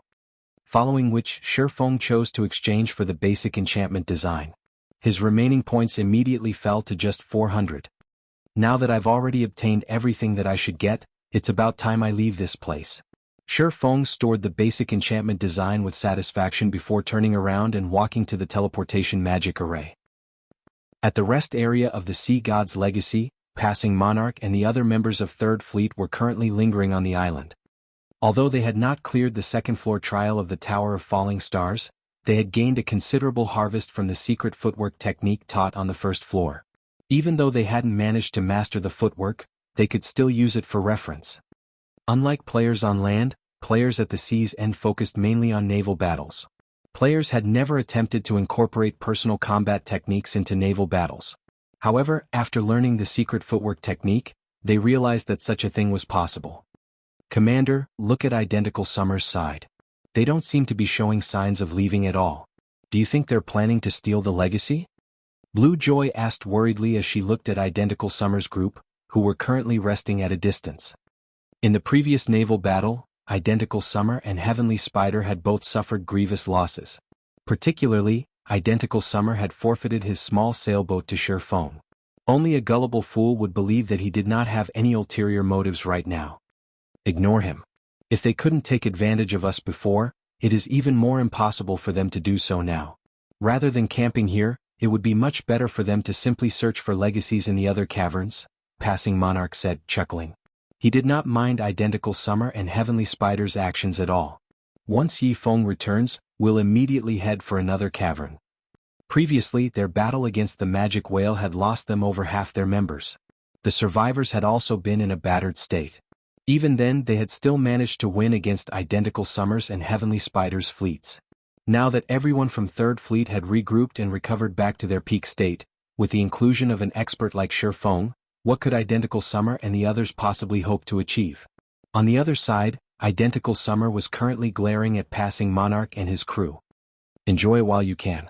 You all will get to feel complacent for only a little bit longer, Identical Summer sneered. Brother Summer, are you really going to sever all pretenses with Passing Monarch? Heavenly Spider asked worriedly. You've already seen that person's strength for yourself. Even Mad Beast and the other House of Seas experts were no match for him. If we continue fighting against him, we might end up not getting a single legacy at all this time. What are you worried about? I have naturally taken this point into consideration. While Mad Beast and the others aren't a match for them, even if Passing Monarch and the others are more powerful, do you think they can overpower every fleet in the Freedom Alliance? Identical Summer asked, a crazed look in his eyes. You couldn't have. Heavenly Spider suddenly thought of a possibility and he couldn't help but shudder. That's right. The nail that sticks out gets hammered down. I notified the other fleets regarding Passing Monarch obtaining the greatest legacy as well as 2 small sailboats, Identical Summer said, laughing. The other fleet commanders have already agreed to cooperate with us for the sole purpose of preventing Passing Monarch from ruling over the Freedom Alliance with an iron fist in the future. Whether it is the 2 small sailboats or the strongest legacy of the Sea Dragon secret land, Passing Monarch should not even think of keeping either one. Out at sea, we might not be able to do anything against Passing Monarch now that he has 2 small sailboats. However, on land only death awaits them. The experts of the other fleets have long since hidden themselves on the island. Once that person comes out, it will be doomsday for Passing Monarch and his crew, Identical Summer said, laughing maniacally. The operation this time involved not only the 2nd and 4th fleets but also every other fleet aside from 3rd Fleet. Even Silent Entropy and 100 Leaves had dispatched some of their subordinates to help out. Even if Passing Monarch doubled his fleet's member count, he would have no chance of victory at all. At this moment, an assassin who was sneaking around the Resurrection Temple suddenly reported, Commander, that person just came out from the Resurrection Temple.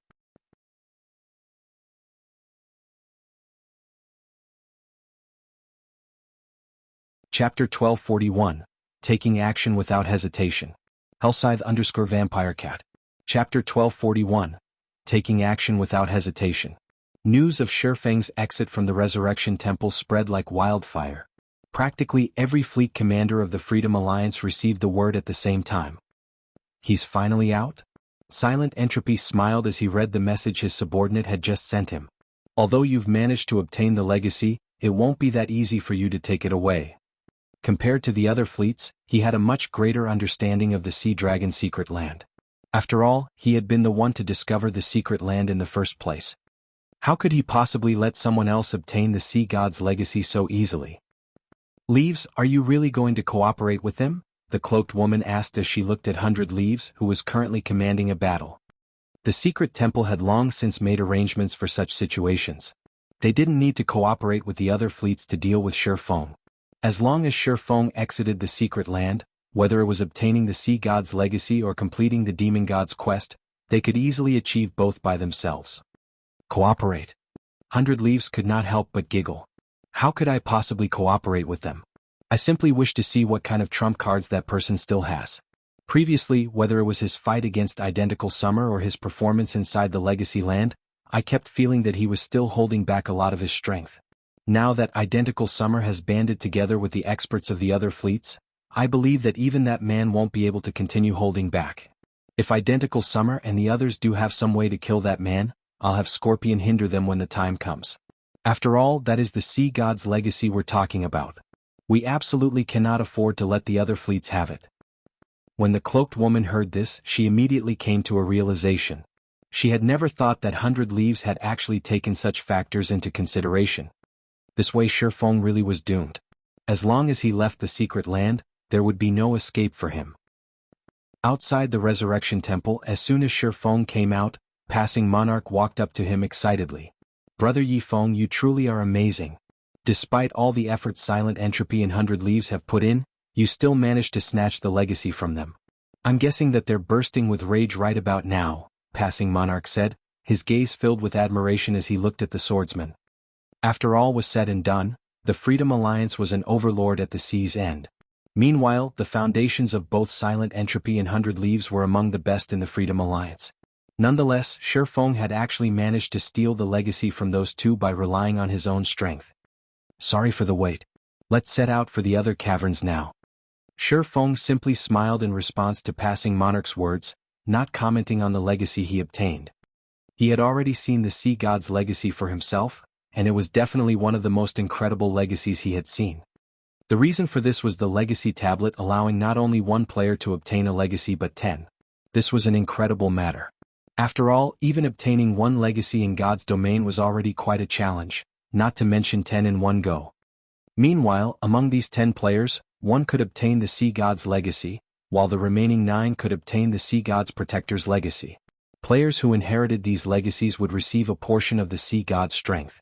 Moreover, the player who inherited the Sea God's legacy would receive greater power from the legacy the more Sea God's protectors they had. Alright. Let's move out right away. Passing Monarch nodded. However, as soon as Passing Monarch said so, Identical Summer suddenly appeared, wearing a smile on his face as he looked at Passing Monarch and Shifeng. At the same time, a large group of players came out from the forest one after another, their numbers reaching close to 400. These players surrounded Shifeng's group completely. Brother Monarch, why are you in such a hurry to leave? Identical Summer said, laughing. Look at how pitiful we are. Even after we entered the secret land, we still ended up obtaining nothing at all. You, on the other hand, have made a fortune. Shouldn't you make a gesture of goodwill? Passing Monarch's complexion turned incredibly grim as he observed his surroundings. Currently, it wasn't just Identical Summer's men that were present. He could also see well-known experts of 1st Fleet to 11th Fleet here. Our 3rd Fleet has already obtained the legacy. Are you still thinking of stealing it from us? In a deep tone, Passing Monarch said, could you have forgotten about the contract we signed before we entered this place?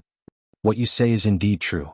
Our various fleets did sign a contract barring us from stealing the legacies others have obtained. However, we have no plans on stealing your legacy right now. We only want those 2 small sailboats of yours. Of course, you can also choose not to give them. However, you'll have to die several times until you are forcefully teleported out of the secret land, Identical Summer sneered. They dared not violate the conditions of the contract. Otherwise, they would receive a severe penalty from the system. However, the contract they signed back then was not perfect, including many exploitable loopholes. Everyone had deliberately ignored these loopholes in order to prevent one fleet from gaining too large of a monopoly. Otherwise, they would have long since signed a contract that barred all aggression against each other while inside the secret land. Despicable. Passing Monarch's complexion paled in anger. However, he was also helpless about this situation. Although he, too, had known about the loopholes in the contract, he never thought that a day would come when every other fleet would join hands to target him. Well, what's your decision? Are you going to hand over the small sailboats, or do you wish to die in here time and again? Identical Summer laughed in ridicule. How about we give it a test? In any case, we have plenty of time right now. Although we won't be able to have every one of you sent back to level 0, we should have no problems getting a few of you there. Players couldn't leave the Sea Dragon's secret land within 6 hours of entry. Only after 6 hours had passed could players teleport out of the secret land through the starting point. Either that, or get forcibly kicked out of the secret land after 10 hours had passed. There was a resurrection temple in the various rest points of the secret land, and any player killed within a cavern would get resurrected at the rest point of that particular cavern. Meanwhile, unlike the outside world, players that died here would get resurrected immediately. Although players would not lose one whole level after dying, killing a particular player back to level 0 would still be a piece of cake. One could say that this was the risk of entering the Sea Dragon's secret land. Hearing Identical Summer's words, the expressions of the Third Fleet's members turned grim, a hint of fear flashing across their eyes. They had spent a lot of time and effort to reach their levels. Getting killed back to level 0 was unthinkable. At this time, Tyrant Dynasty, the commander of 7th Fleet, shouted, "Why are we still wasting words with them? After they die a few times, they'll naturally become obedient." From the very beginning, they had no intention of letting Passing Monarch's fleet leave here in one piece. The reason for this was the sheer number of fleets in the Freedom Alliance. There was simply not enough resources to share with everyone. Hence, their condition for cooperating with Identical Summer was the expulsion of the Third Fleet from the Freedom Alliance. In the past, their various fleets had banded together to form the Freedom Alliance because they were too weak individually. Now, however, the situation had changed. The Freedom Alliance currently occupied 3 of the 12 major cities at the sea's end.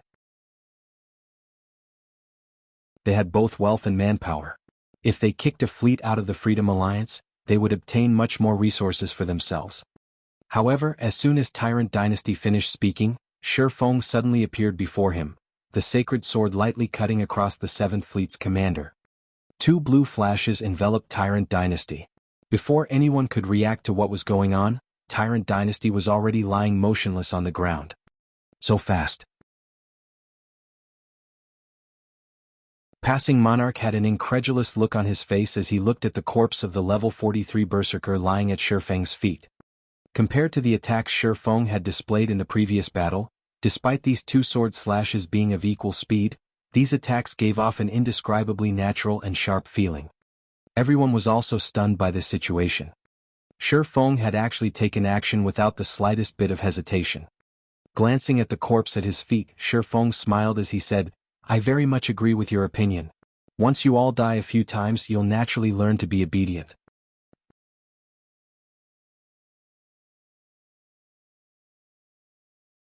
Chapter 1242, Strategic Skill. Hellscythe_VampireCat. Chapter 1242, Strategic Skill. You. Identical Summer had an astonished look on his face as he stared at Shifeng. He simply could not figure out what was going through Shifeng's mind. He had clearly placed Shifeng at an absolute disadvantage. Normally, the swordsman should have tried to delay for as much time as possible. Yet, before their side had even made a move, Shifeng had already taken action. What an interesting person. He actually dares to take the initiative to attack even in such a situation. Scorpion, who was watching from afar, was slightly surprised by this situation. The people Identical Summer had on his side this time were completely different from before. Among the 400 or so players, over half were experts dispatched from the other fleets, and even the weakest among them could reach the 5th floor of the trial tower. Scorpion himself would have no choice but to flee if he faced so many experts. Even if he really had to fight, he would have chosen to do so in favorable terrain and conduct a battle of attrition to whittle down his opponents one by one. Despite that, Shifeng had chosen to start a fight in a wide open area. If a battle occurred in such an open area, the side with numbers would naturally possess a greater advantage. After all, every player on the battlefield could launch an attack, allowing a team to exert its strength fully. At this moment, Passing Monarch felt like weeping. Now that Shifeng had made a move, peace was off the table. Attack! Slaughter them! Identical Summer shouted, pointing at Shifeng. Immediately, the team of nearly 400 players swarmed towards Shifeng and Passing Monarch's crew. Guardian Knights and Shield Warriors charged at the forefront, followed by the other melee and ranged classes. The healers promptly cast Truth Shield or Protection on the Guardian Knights and Shield Warriors. With these buffs, coupled with the HP these MTs possessed, they could easily endure over -40,000 damage. Those, in combination with their innate damage reduction and the fact that they were experts, would guarantee that they would not be killed instantly, even under a bombardment of numerous fireballs from powerful elementalists. What a powerful defense. Passing Monarch felt his scalp tingle as he looked at the approaching MTs. Ranged players would be helpless against such this iron wall-like defensive formation.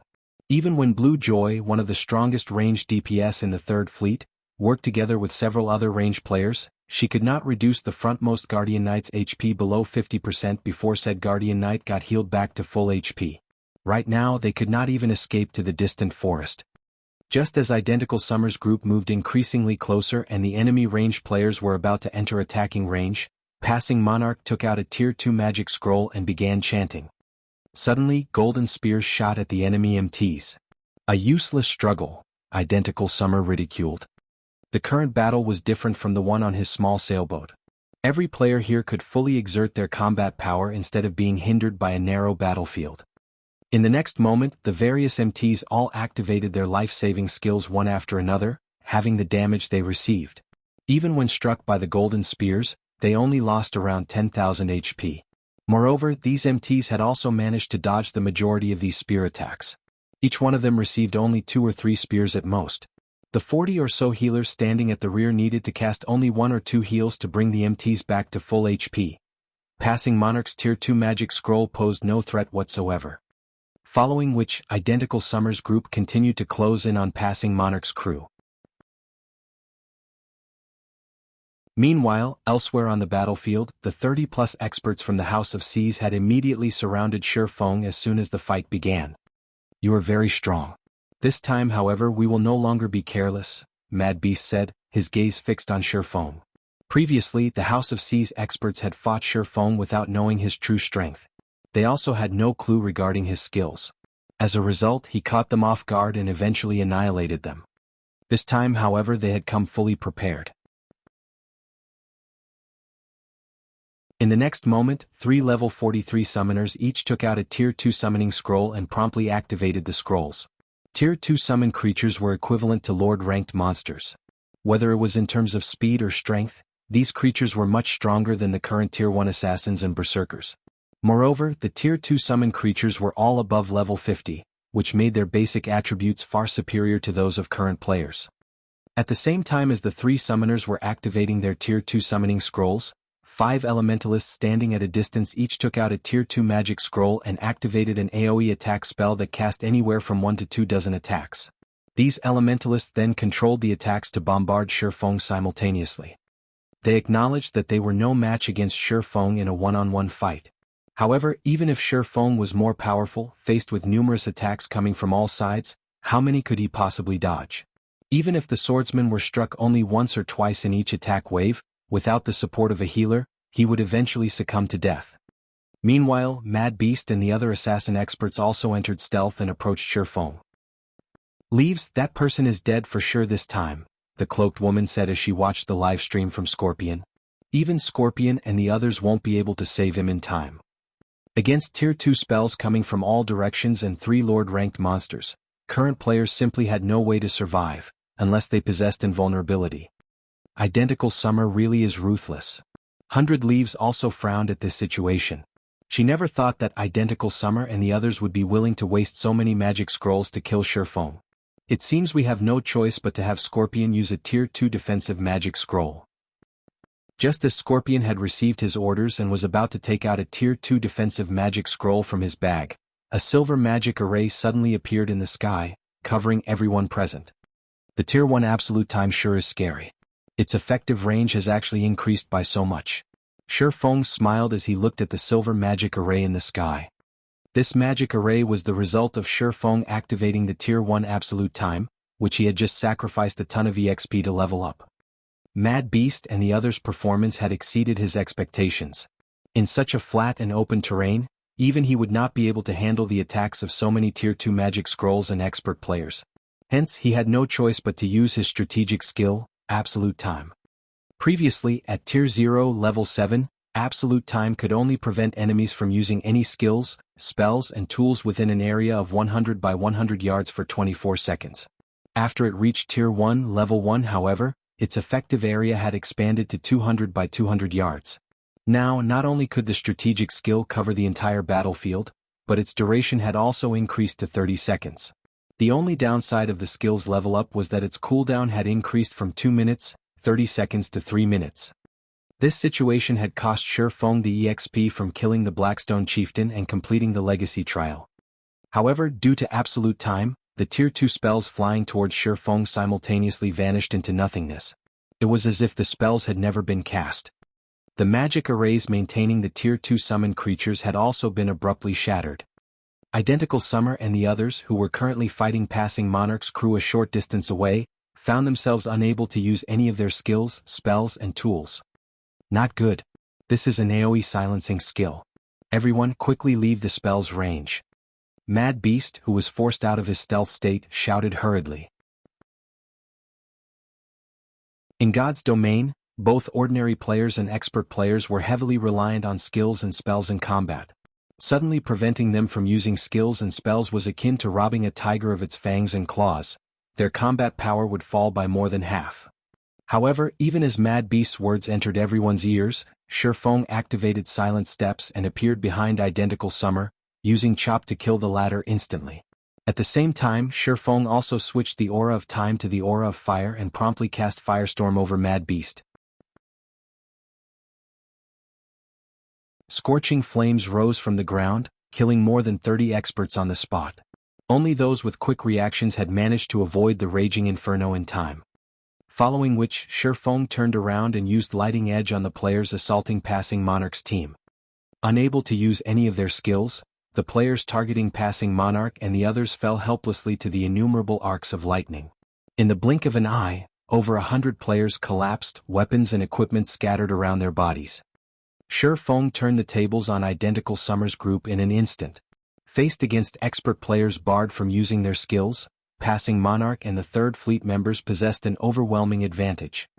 Meanwhile, Shi Feng had an even easier time slaughtering players. He was practically killing one player with each attack. By the time Identical Summer's group had escaped Absolute Time's effective range, less than 30 members remained alive. In contrast, not a single one had died on Passing Monarch's side. Is this his hidden trump card? 100 Leaves' expression darkened considerably when she saw the live stream Scorpion sent her.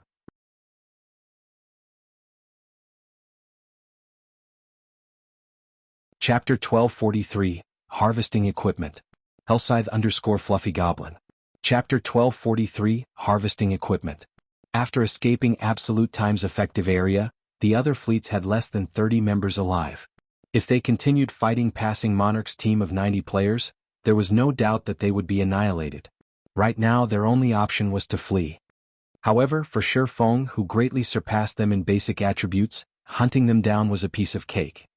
While the sturdy Guardian Knights and Shield Warriors could endure a few hits, the other classes couldn't even last a moment against Shi Feng's swords. Almost every time Shi Feng swung his blades, a player died. What fast swordsmanship! Scorpion unconsciously gulped as he observed the battle from his distant hiding spot. Every one of Identical Summer's survivors was incredibly powerful. They would definitely be considered top-class experts in any large guild, yet not one of these experts had managed to block Shi Feng's attacks.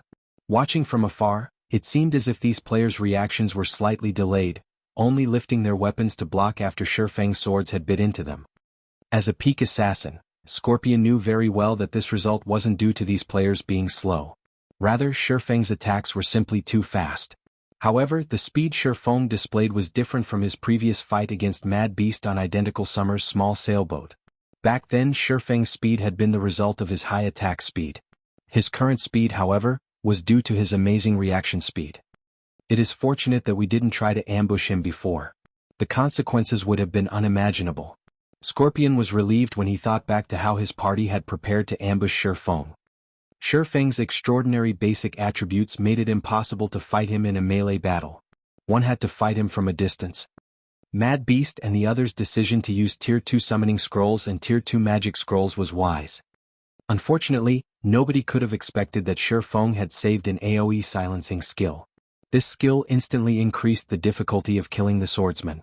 Unless these players could surpass Shifeng's basic attributes and techniques, or surround him with a large group of peak experts with similar basic attributes, killing Shifeng was practically impossible. Scorpion, did you get a lock on him? 100 Leaves asked. I've locked onto his soul. No matter where he goes, I'll find him, Scorpion reported confidently after checking the tracking system. Good. Continue keeping an eye on him and make sure you do not arouse any suspicion. Keep updating Uncle Lee about his situation.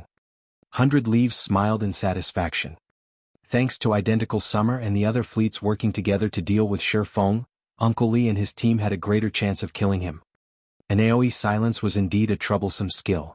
However, if one knew about it beforehand, they could find a way to cope. Commander, relax. He won't discover me, Scorpion said, grinning.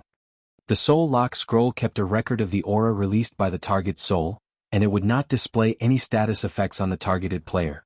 There was no way for the targeted player to find out that they were being tracked.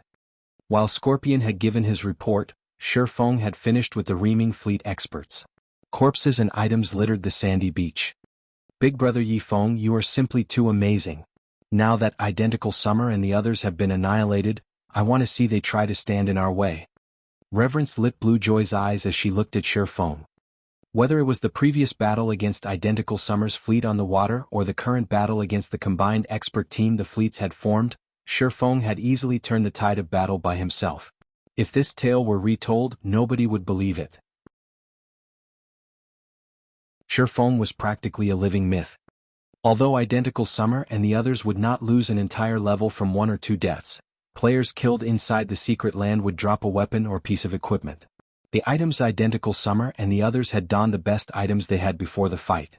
It would be nearly impossible to find suitable replacements in a short time. They could only use their backup items. This would significantly impact their combat powers. Worse, if they had not prepared any backup items, their combat powers would fall even further. Identical Summer would have to think twice before picking a fight with them now.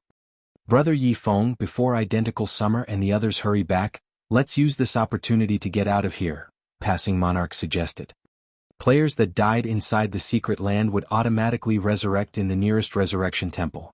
It would be very easy for Identical Summer and the others to regroup.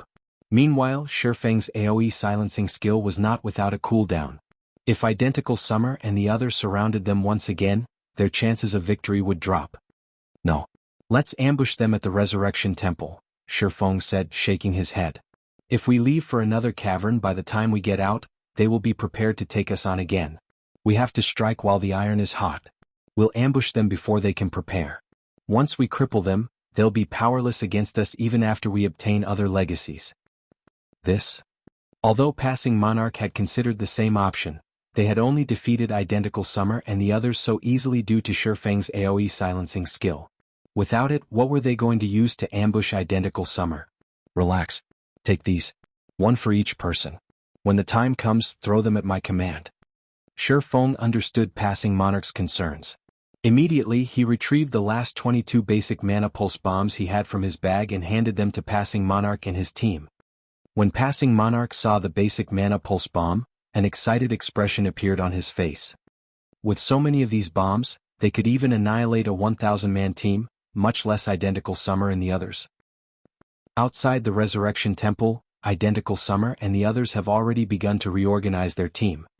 Damn it! I lost a pair of top-tier bracers. Just you wait. I'll make sure you lose every item you have. Identical Summer burned with rage. The first time Shifeng had killed him, he had lost his top-tier pauldrons. Fortunately, he had a replacement in his bag. However, he did not have a backup for his bracers. While Identical Summer and the others rested, someone shouted in the team chat. Passing Monarch and the others are heading this way.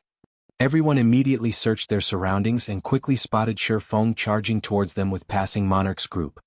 Good. You dare to seek me out on your own. Identical Summer's blood rushed as he watched Feng and his team run towards him. Kill them all and take back our weapons and equipment.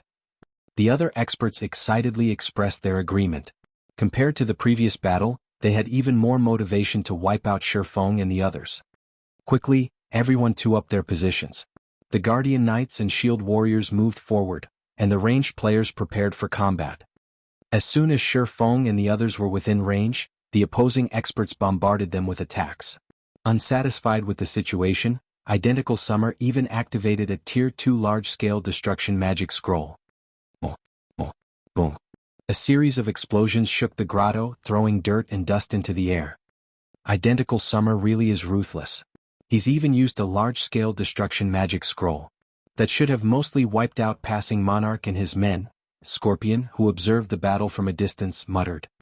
However, as soon as Scorpion had said so, a group of people burst forth from the dust clouds. These people were none other than Feng and the Third Fleet. Every player was unharmed as Feng's absolute defense had absorbed all of the damage. With sufficient distance between the combatants, Feng shouted, "Kill them!" Immediately, 7 players tossed out the basic mana pulse bombs, the bomb's radius enveloping Identical Summer's joint team. Boom. After a series of explosions, only weapons and equipment remained. Second wave, get ready.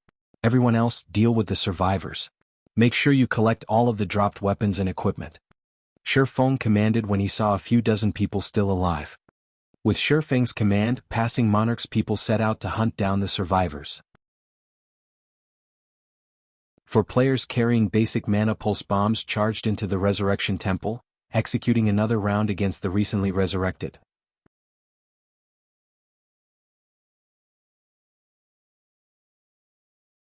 Chapter 1244, Shattering the Alliance. Hellscythe_Fluffy Goblin. Chapter 1244, Shattering the Alliance.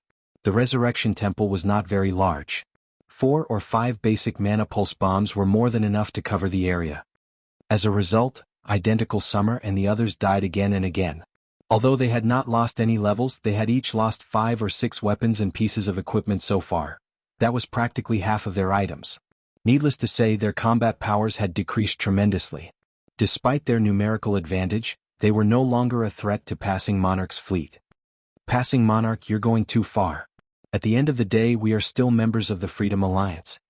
Identical Summer shouted at Passing Monarch and Feng, who currently stood in the Resurrection Temple's entrance. Are you trying to make an enemy of all 10 of our fleets? If these members were only from the 2nd and 4th fleets, Passing Monarch could pay them no heed. However, the players present included experts from every fleet, with the exception of 3rd. If Passing Monarch made enemies of all 10 fleets, he couldn't remain in the Freedom Alliance.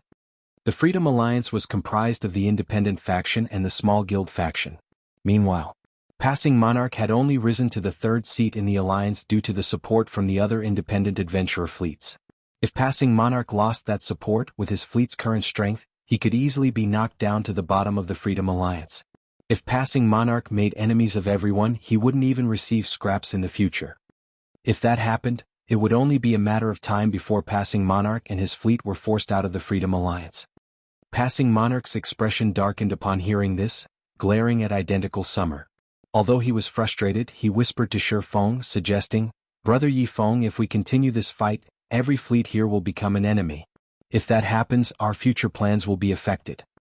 Part of the reason that he had become the 3rd Fleet's commander was that he had worked with the other independent adventurer fleets during past city defenses.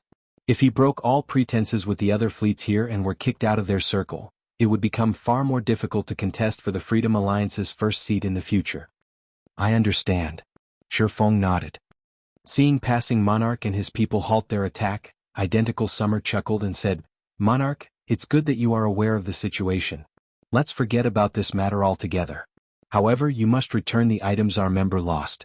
After all, they were originally ours." He had suffered severe losses in this visit to the secret land.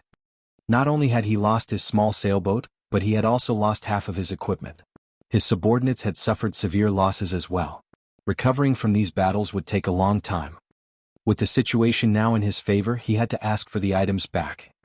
Identical Summer is too shameless. He clearly attacked us first. Now that he knows he can't beat us, he's using the masses to pressure us. Blue Joy was furious. However, she was also powerless to do anything about Identical Summer's shamelessness. As Passing Monarch hesitated over his decision, Shifeng used silent steps and appeared behind Identical Summer once more, his sacred sword slashing down on the elementalist.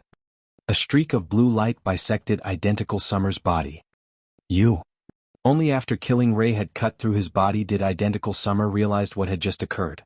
He could not fathom why Shifeng would dare to make an enemy of practically every fleet in the Freedom Alliance.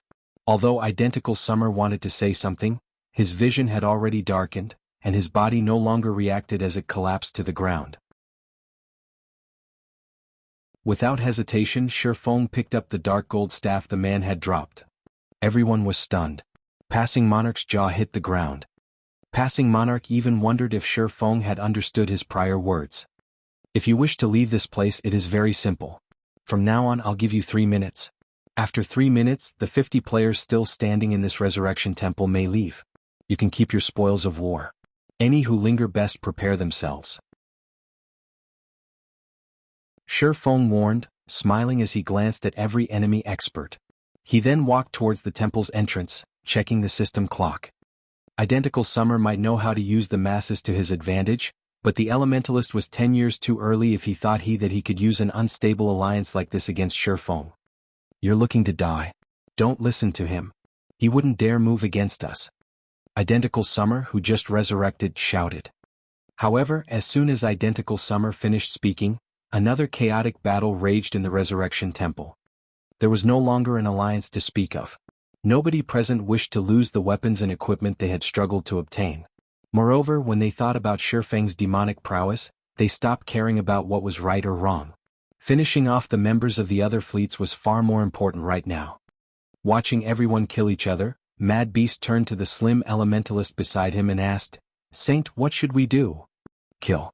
We can't bet our fate on that lunatic, hoping he's not so bold as to provoke the other fleets," Frost Saint said, sighing. "Moreover, we can more or less make up for some of our losses in this slaughter." "All right." Mad Beast licked his lips.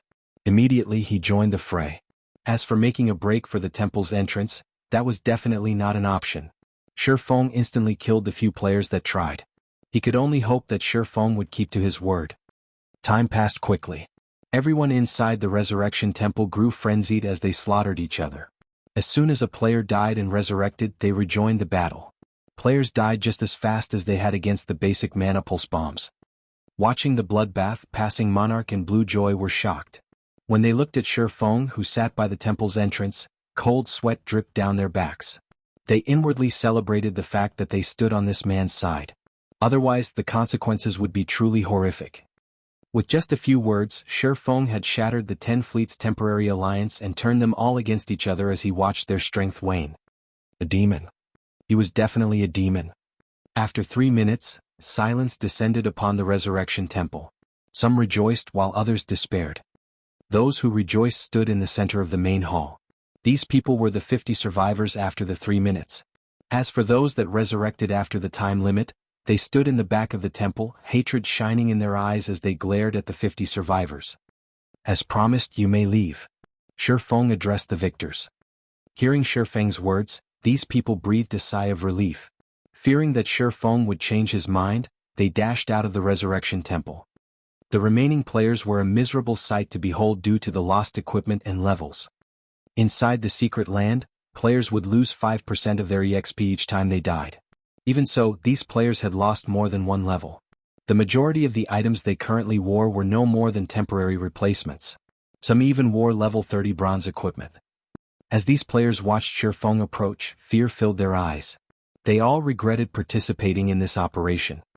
"Aside from Identical Summer, everyone may leave after contributing a portion of your souls," Shifeng announced after meeting each player's eyes. Although they weren't sure what Shifeng intended, after hearing that they could leave this demon's den, They agreed to his demands without hesitation. After all, a temporary weakened state was far better than dying back to level 0. Just you wait. I will not let a single one of you get away. Hearing Shifeng's words, Identical Summer's expression twisted. He then logged out of the game, ignoring the severe penalty the system would impose as a result. Elsewhere, the other fleet commanders had received news of this situation, and every one of them was flabbergasted.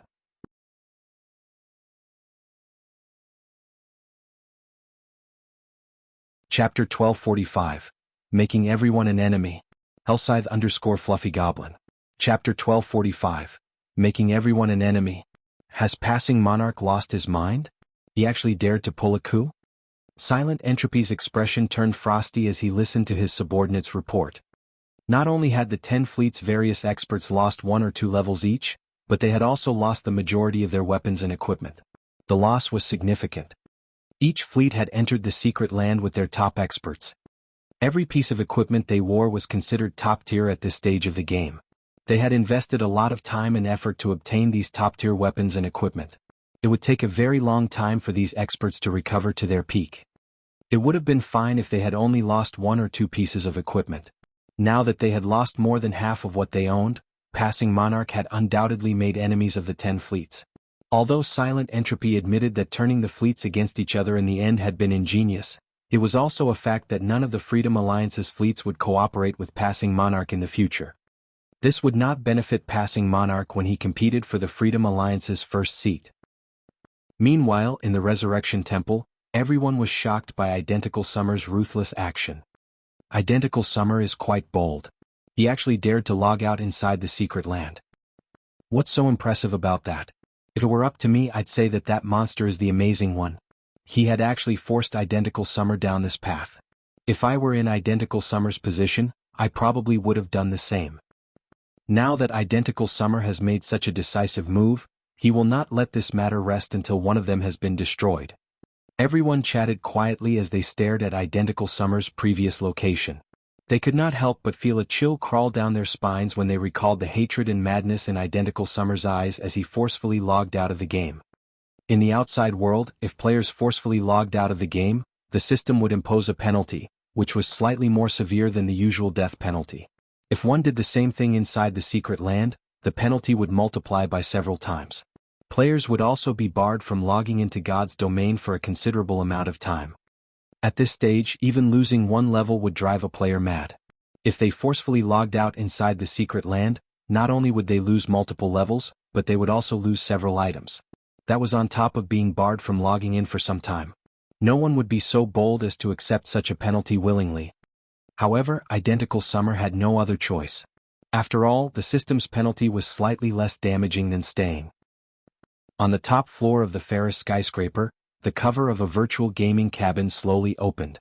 Once the cabin opened fully, a man climbed out. The man wore a grim expression, his chilling gaze forcing a shudder from anyone it fell upon. This man was Xia Tianqi. He was also known as Identical Summer, the commander of the Freedom Alliance's Second Fleet. Nobody would have ever imagined that the commander of Second Fleet was actually the young master of the Xia Corporation. Although the Xia Group was not a powerful international corporation, it was one of the country's first-rate corporations. Passing Monarch. And that damnable brat as well. I won't let either of them off the hook. Xia Tianqi slammed his palm on the wooden desk before him in rage, shattering the desk. The strength he displayed was not one bit inferior to a professional fighter's. Immediately, he tapped the quantum watch on his wrist and called a particular number. Hello? Viper? Look into 2 people for me. Both are God's domain players. I'll send the information I have on them to you in a moment. If you help me discover their true identities, there will be no lack of benefits. Young Master Xia, what a rare occurrence. Since you've made the request, I'll get it done right away. Rest assured, no one can hide from me, the person called Viper responded, laughing. Nodding, Xia Tianqi disconnected the call. He revealed a sinister grin. Just you wait. Anyone who dares to oppose me will not find a pleasant ending. Xia Tianqi laughed. Although the main God system protected every player's information, and players normally modified their appearances, making it very difficult to learn their true identities, Xia Tianqi rather trusted Viper's capabilities. After all, this was not the first time Viper had completed such a task. Meanwhile, inside the Resurrection Temple, Shi Feng collected one soul after another. With the number of players present, he could collect enough to produce 3 drops of soul water, and he planned to stockpile the soul water for learning the secret body technique. The secret spellcasting technique he had previously obtained catered mainly to magical class players. To Shi Feng, the secret technique was negligible. However, the secret body technique was suitable for all players. Since he didn't need to share the slots this time, he had to prepare more soul water. He was currently in Sea's End. He had also hidden his identity under his black cloak. Aside from passing Monarch and a few other trusted players, nobody knew his exact identity. Unlike in the Star Moon Kingdom, he did not have to worry about implicating Zero Wing. Right now, the most he had to worry about was an ambush from dark players. Shi Feng quickly collected over 300 souls, producing 3 drops of soul water in the soul orb. Now that I don't have to worry about exposing my identity in Sea's End, I can use this opportunity to collect more soul water. Many ideas swam in Shi Feng's mind as he gazed at the soul orb in his bag. In the past, the Flower of 7 Sins had made a fortune with the soul orb. With it, the organization had nurtured plenty of peak experts. With no concerns to hold him back, he needed to use this opportunity to collect soul water. It'd be very difficult to obtain once he returned to Star Moon Kingdom. After obtaining the soul water, Shi Feng led Passing Monarch and the others to another grotto to search for legacies. Aside from the grotto that contained the Sea God's legacy, there were 12 grottos in the Sea Dragon's secret land. Among them, the entrance to 3 grottos had a diameter of 50 yards. The legacies in these grottos was only second to the Sea God's legacy. With 2 small sailboats, it would be a piece of cake for Shi Feng's group to obtain a legacy from one of the 50-yard grottos. Without suspense, Shi Feng helped Passing Monarch obtain a legacy in their 9th hour in the Sea Dragon's secret land. This time, however, there were no other fleets to contest for the legacy, and everything went relatively smoothly. Commander, Passing Monarch's fleet has returned to the starting point. By the looks of it, they seem to have obtained another legacy and are preparing to leave, Scorpion, who hid at the starting point, reported when he saw Shi Feng's group approach. Good. Uncle Li and the others are already outside. You should take off too, 100 Leaves said, nodding. She had waited for this moment for a long time. Although the legacy items weren't guaranteed to drop upon death, Uncle Li was a dark player. He had tools and methods of increasing the drop rate for players he killed. As long as Shi Feng did not store the Sea God's legacy in his warehouse, it would only take a few extra kills before they obtained the legacy. For now, she needed to regroup with Uncle Li's team. Once Uncle Li killed Shi Feng, since she was on the same team, she would complete the Demon God's quest. As long as she obtained both the Sea God's legacy and the Demon God's reward, the Freedom Alliance's first seat was hers for the taking. After that, she would gradually take control of the Freedom Alliance and rule over the 3 major NPC cities. Every one of Sea's End's 12 major NPC cities had a larger population than any Land Kingdom's capital city. The player population of Heavenly Ocean City, in particular, could rival an empire's imperial capital. At the Sea Dragon's secret land's entrance, after Shi Feng stored the 2 small sailboats, he followed Passing Monarch and the others into the teleportation magic array. System, do you wish to leave the Sea Dragon's secret land? Shi Feng chose yes without hesitation. Immediately, a beam of white light descended upon him. He then vanished from the secret land. Shortly after, Shi Feng returned to Blue Jade Restaurant's top-floor hall. However, more players were present than before. Every player was a member of one of the Freedom Alliance's fleets.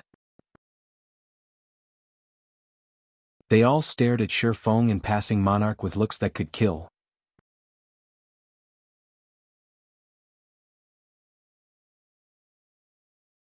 Chapter 1246, Miniature Holy Land. Why are so many people here? Shi Feng could not help his surprise as he looked around. They're not thinking of taking action here, right? He was not surprised by the hostile gazes he received from the various fleets. What Shi Feng found odd was the fact that so many players had gathered in the hall. At a glance, he could see at least 2,000 people, taking up nearly half of the entire hall. They were currently in an NPC city. Attacking another player here would be detrimental unless these players were absolutely confident of escaping the NPC guards. The arrest of so many members would definitely wound the various fleets. That's not it. They're just following routine, Passing Monarch said, shaking his head. He then explained, whenever we come out from the secret land, we reorganize the distribution of resources the Freedom Alliance controls based on our performance and gains in the secret land. Although the redistribution of resources isn't as drastic as when our rankings change. Based on our rank in the secret land, we are assigned different leveling resources. For example, previously, the Third Fleet was only able to grind in Lock's Cemetery and Black Altar. Since the Third Fleet has come out on top this time, we might get assigned to the Silent Lumberyard and Stormwind Shelter to level up. You're seeing so many members of the various fleets present right now simply because the party leaders of the various fleets are interested to know which leveling maps they'll be assigned to this time. As Passing Monarch spoke, his eyes shone with excitement. Obtaining a legacy was only part of the reason that Passing Monarch had recruited Shifeng's help. The main motivation was to obtain better leveling resources for his fleet. In God's domain, it was common knowledge that an area's resources were limited. This was the case in every virtual reality game. Whether it was guilds or organizations such as the Freedom Alliance, due to such high member counts, they could not allow all their members level up in a single area. Otherwise, the amount of resources each member could obtain would be pitiful. Hence, it was necessary to assign the various fleets in the Freedom Alliance to different leveling areas. In high-resource maps, not only were there plenty of field bosses, but there were also plenty of advanced and rare quests. The same was true for treasure chests. If the Third Fleet were assigned to one such high-resource map, it would ease in their struggle for the position of First Fleet. Realization dawned on Shifeng when he heard Passing Monarch's reasoning. He finally understood why these people gave them hostile looks. These players' hostility was likely due to more than just the lost top-tier weapons and equipment. The significant effect on their leveling spots was the main reason for their anger. The Freedom Alliance controls Stormwind Shelter as well? Shifeng could not help but ask as he recalled a particular matter. In the past, as the guild leader of a second-rate guild, his access to information even surpassed that of peak experts. Although his knowledge was mostly limited to Starmoon Kingdom, he was familiar with plenty of famous locations and incidents relating to the various kingdoms and empires in the game. On average, the lifestyle players in Sea's End were no match for those on land. However, they would catch up eventually. While they would do so due to the development of naval transportation, the dozen or so miniature holy lands in Sea's End had a greater impact. Stormwind Shelter was one of these holy lands. Only in the past, the Freedom Alliance hadn't controlled Stormwind Shelter. Instead, it had been controlled by the House of Seas. Stormwind Shelter is a new high-resource map the Freedom Alliance recently occupied. Previously, only the First Fleet's members got to level up there. I heard that there are plenty of rare quests in the area and that it is even possible to obtain bronze speedboats through those quests. Moreover, the map has roughly triple the field bosses of Lock Cemetery. It's currently the best leveling map the Freedom Alliance has. It is also much easier to obtain top-tier weapons and equipment there. Passing Monarch nodded in excitement. So, that's the case, Shifeng could not help but chuckle. If Brother Monarch's fleet gets to grind there, I'd like to ask for a little help. I am willing to offer you 10,000 gold as compensation. 10,000 gold? Passing Monarch nearly jumped when he heard this. Brother Yifeng, you're joking, right? He was the Third Fleet's commander. He had tens of thousands of subordinates. He received 20% of Blue Jade City's profits, yet even he couldn't collect 10,000 gold with a moment's notice. His fleet members' repair fees alone cost tons. He also needed to compensate the members who suffered losses during their struggle with the other naval powers. At the same time, he needed to visit other kingdoms and empires to purchase rare tools for exploring the Sea Dragon's secret land and raiding bosses. Currently, he had less than 10,000 gold on hand. If Shifeng truly gave him 10,000 gold, he would have enough to purchase quite a few advanced speedboats, restoring the Third Fleet's strength quickly. That's right, 10,000 gold. However, this matter must first be done the payment. I will only pay a deposit of 500 gold, Shifeng said, nodding. That won't be a problem. If it is possible to accomplish, I'll give it my all. Passing Monarch agreed without hesitation, deeply afraid that Shifeng would change his mind. At this moment, his eyes glowed with excitement. My request is very simple. If Stormwind Shelter falls under your control, I want Stormwind Town's Stormwind emblem, Shifeng said, chuckling. The NPC towns within Sea's End were different from those on land. Rather, they were somewhat similar to Thunder Island. The higher a player's status was in a town, the more authority they would possess there. Only, unlike the Thunder emblem where only 10 existed, there was no limit to the number of Stormwind emblems one could obtain. The only real limit was its abysmally low drop rate. As long as a player obtained a Stormwind emblem, they would be granted authority over Stormwind Town, capable of performing acts that normal players could not. There would be no need for players to accumulate reputation points gradually to increase their authority. The Stormwind emblem? Passing Monarch pondered. Although he had never leveled in Stormwind Shelter before, if he assumed control over the Stormwind Shelter, according to the Freedom Alliance's rules, the First Fleet's members would have to hand over the town emblems to him, allowing him to manage the area's town. Giving away one of those emblems wouldn't affect his operations in any way. At most, he simply needed to use the emblems he obtained to compensate for the missing one. Alright, that won't be a problem. I'll get it done as soon as possible. Following which, Shifeng signed a new contract with Passing Monarch and paid 500 gold up front. Time passed quickly. While Shifeng and Passing Monarch waited for the secret land expedition to end and the map redistribution to be announced, 6 cloaked players stared at Shifeng from a corner. Scorpion, is he the one Leaf spoke about? A middle-aged man sporting a gray beard and 2 snow-white daggers sheathed by his sides asked as he glanced at an empty corner. That's right. He is the one the commander wants dead. Here is the latest information we have on him. Scorpion, who was in stealth, responded respectfully. When one spoke about the strongest player in the sacred temple, they didn't talk about Uncle Li. However, when it came to assassination, Uncle Li was the most powerful. Even the Sacred Temple's guild leader had declared that there was a 50% chance of him losing his life if Uncle Li wanted to assassinate him. While a 50% success rate might not seem very high, that was against the Sacred Temple's guild leader. Throughout the virtual gaming world, very few could boast such a high success rate. What an interesting little fellow. Uncle Li caressed his beard as he watched Shifeng's battle video. It is too much of a waste to fight him right now. Forget it. Scorpion, go and get ready. Understood.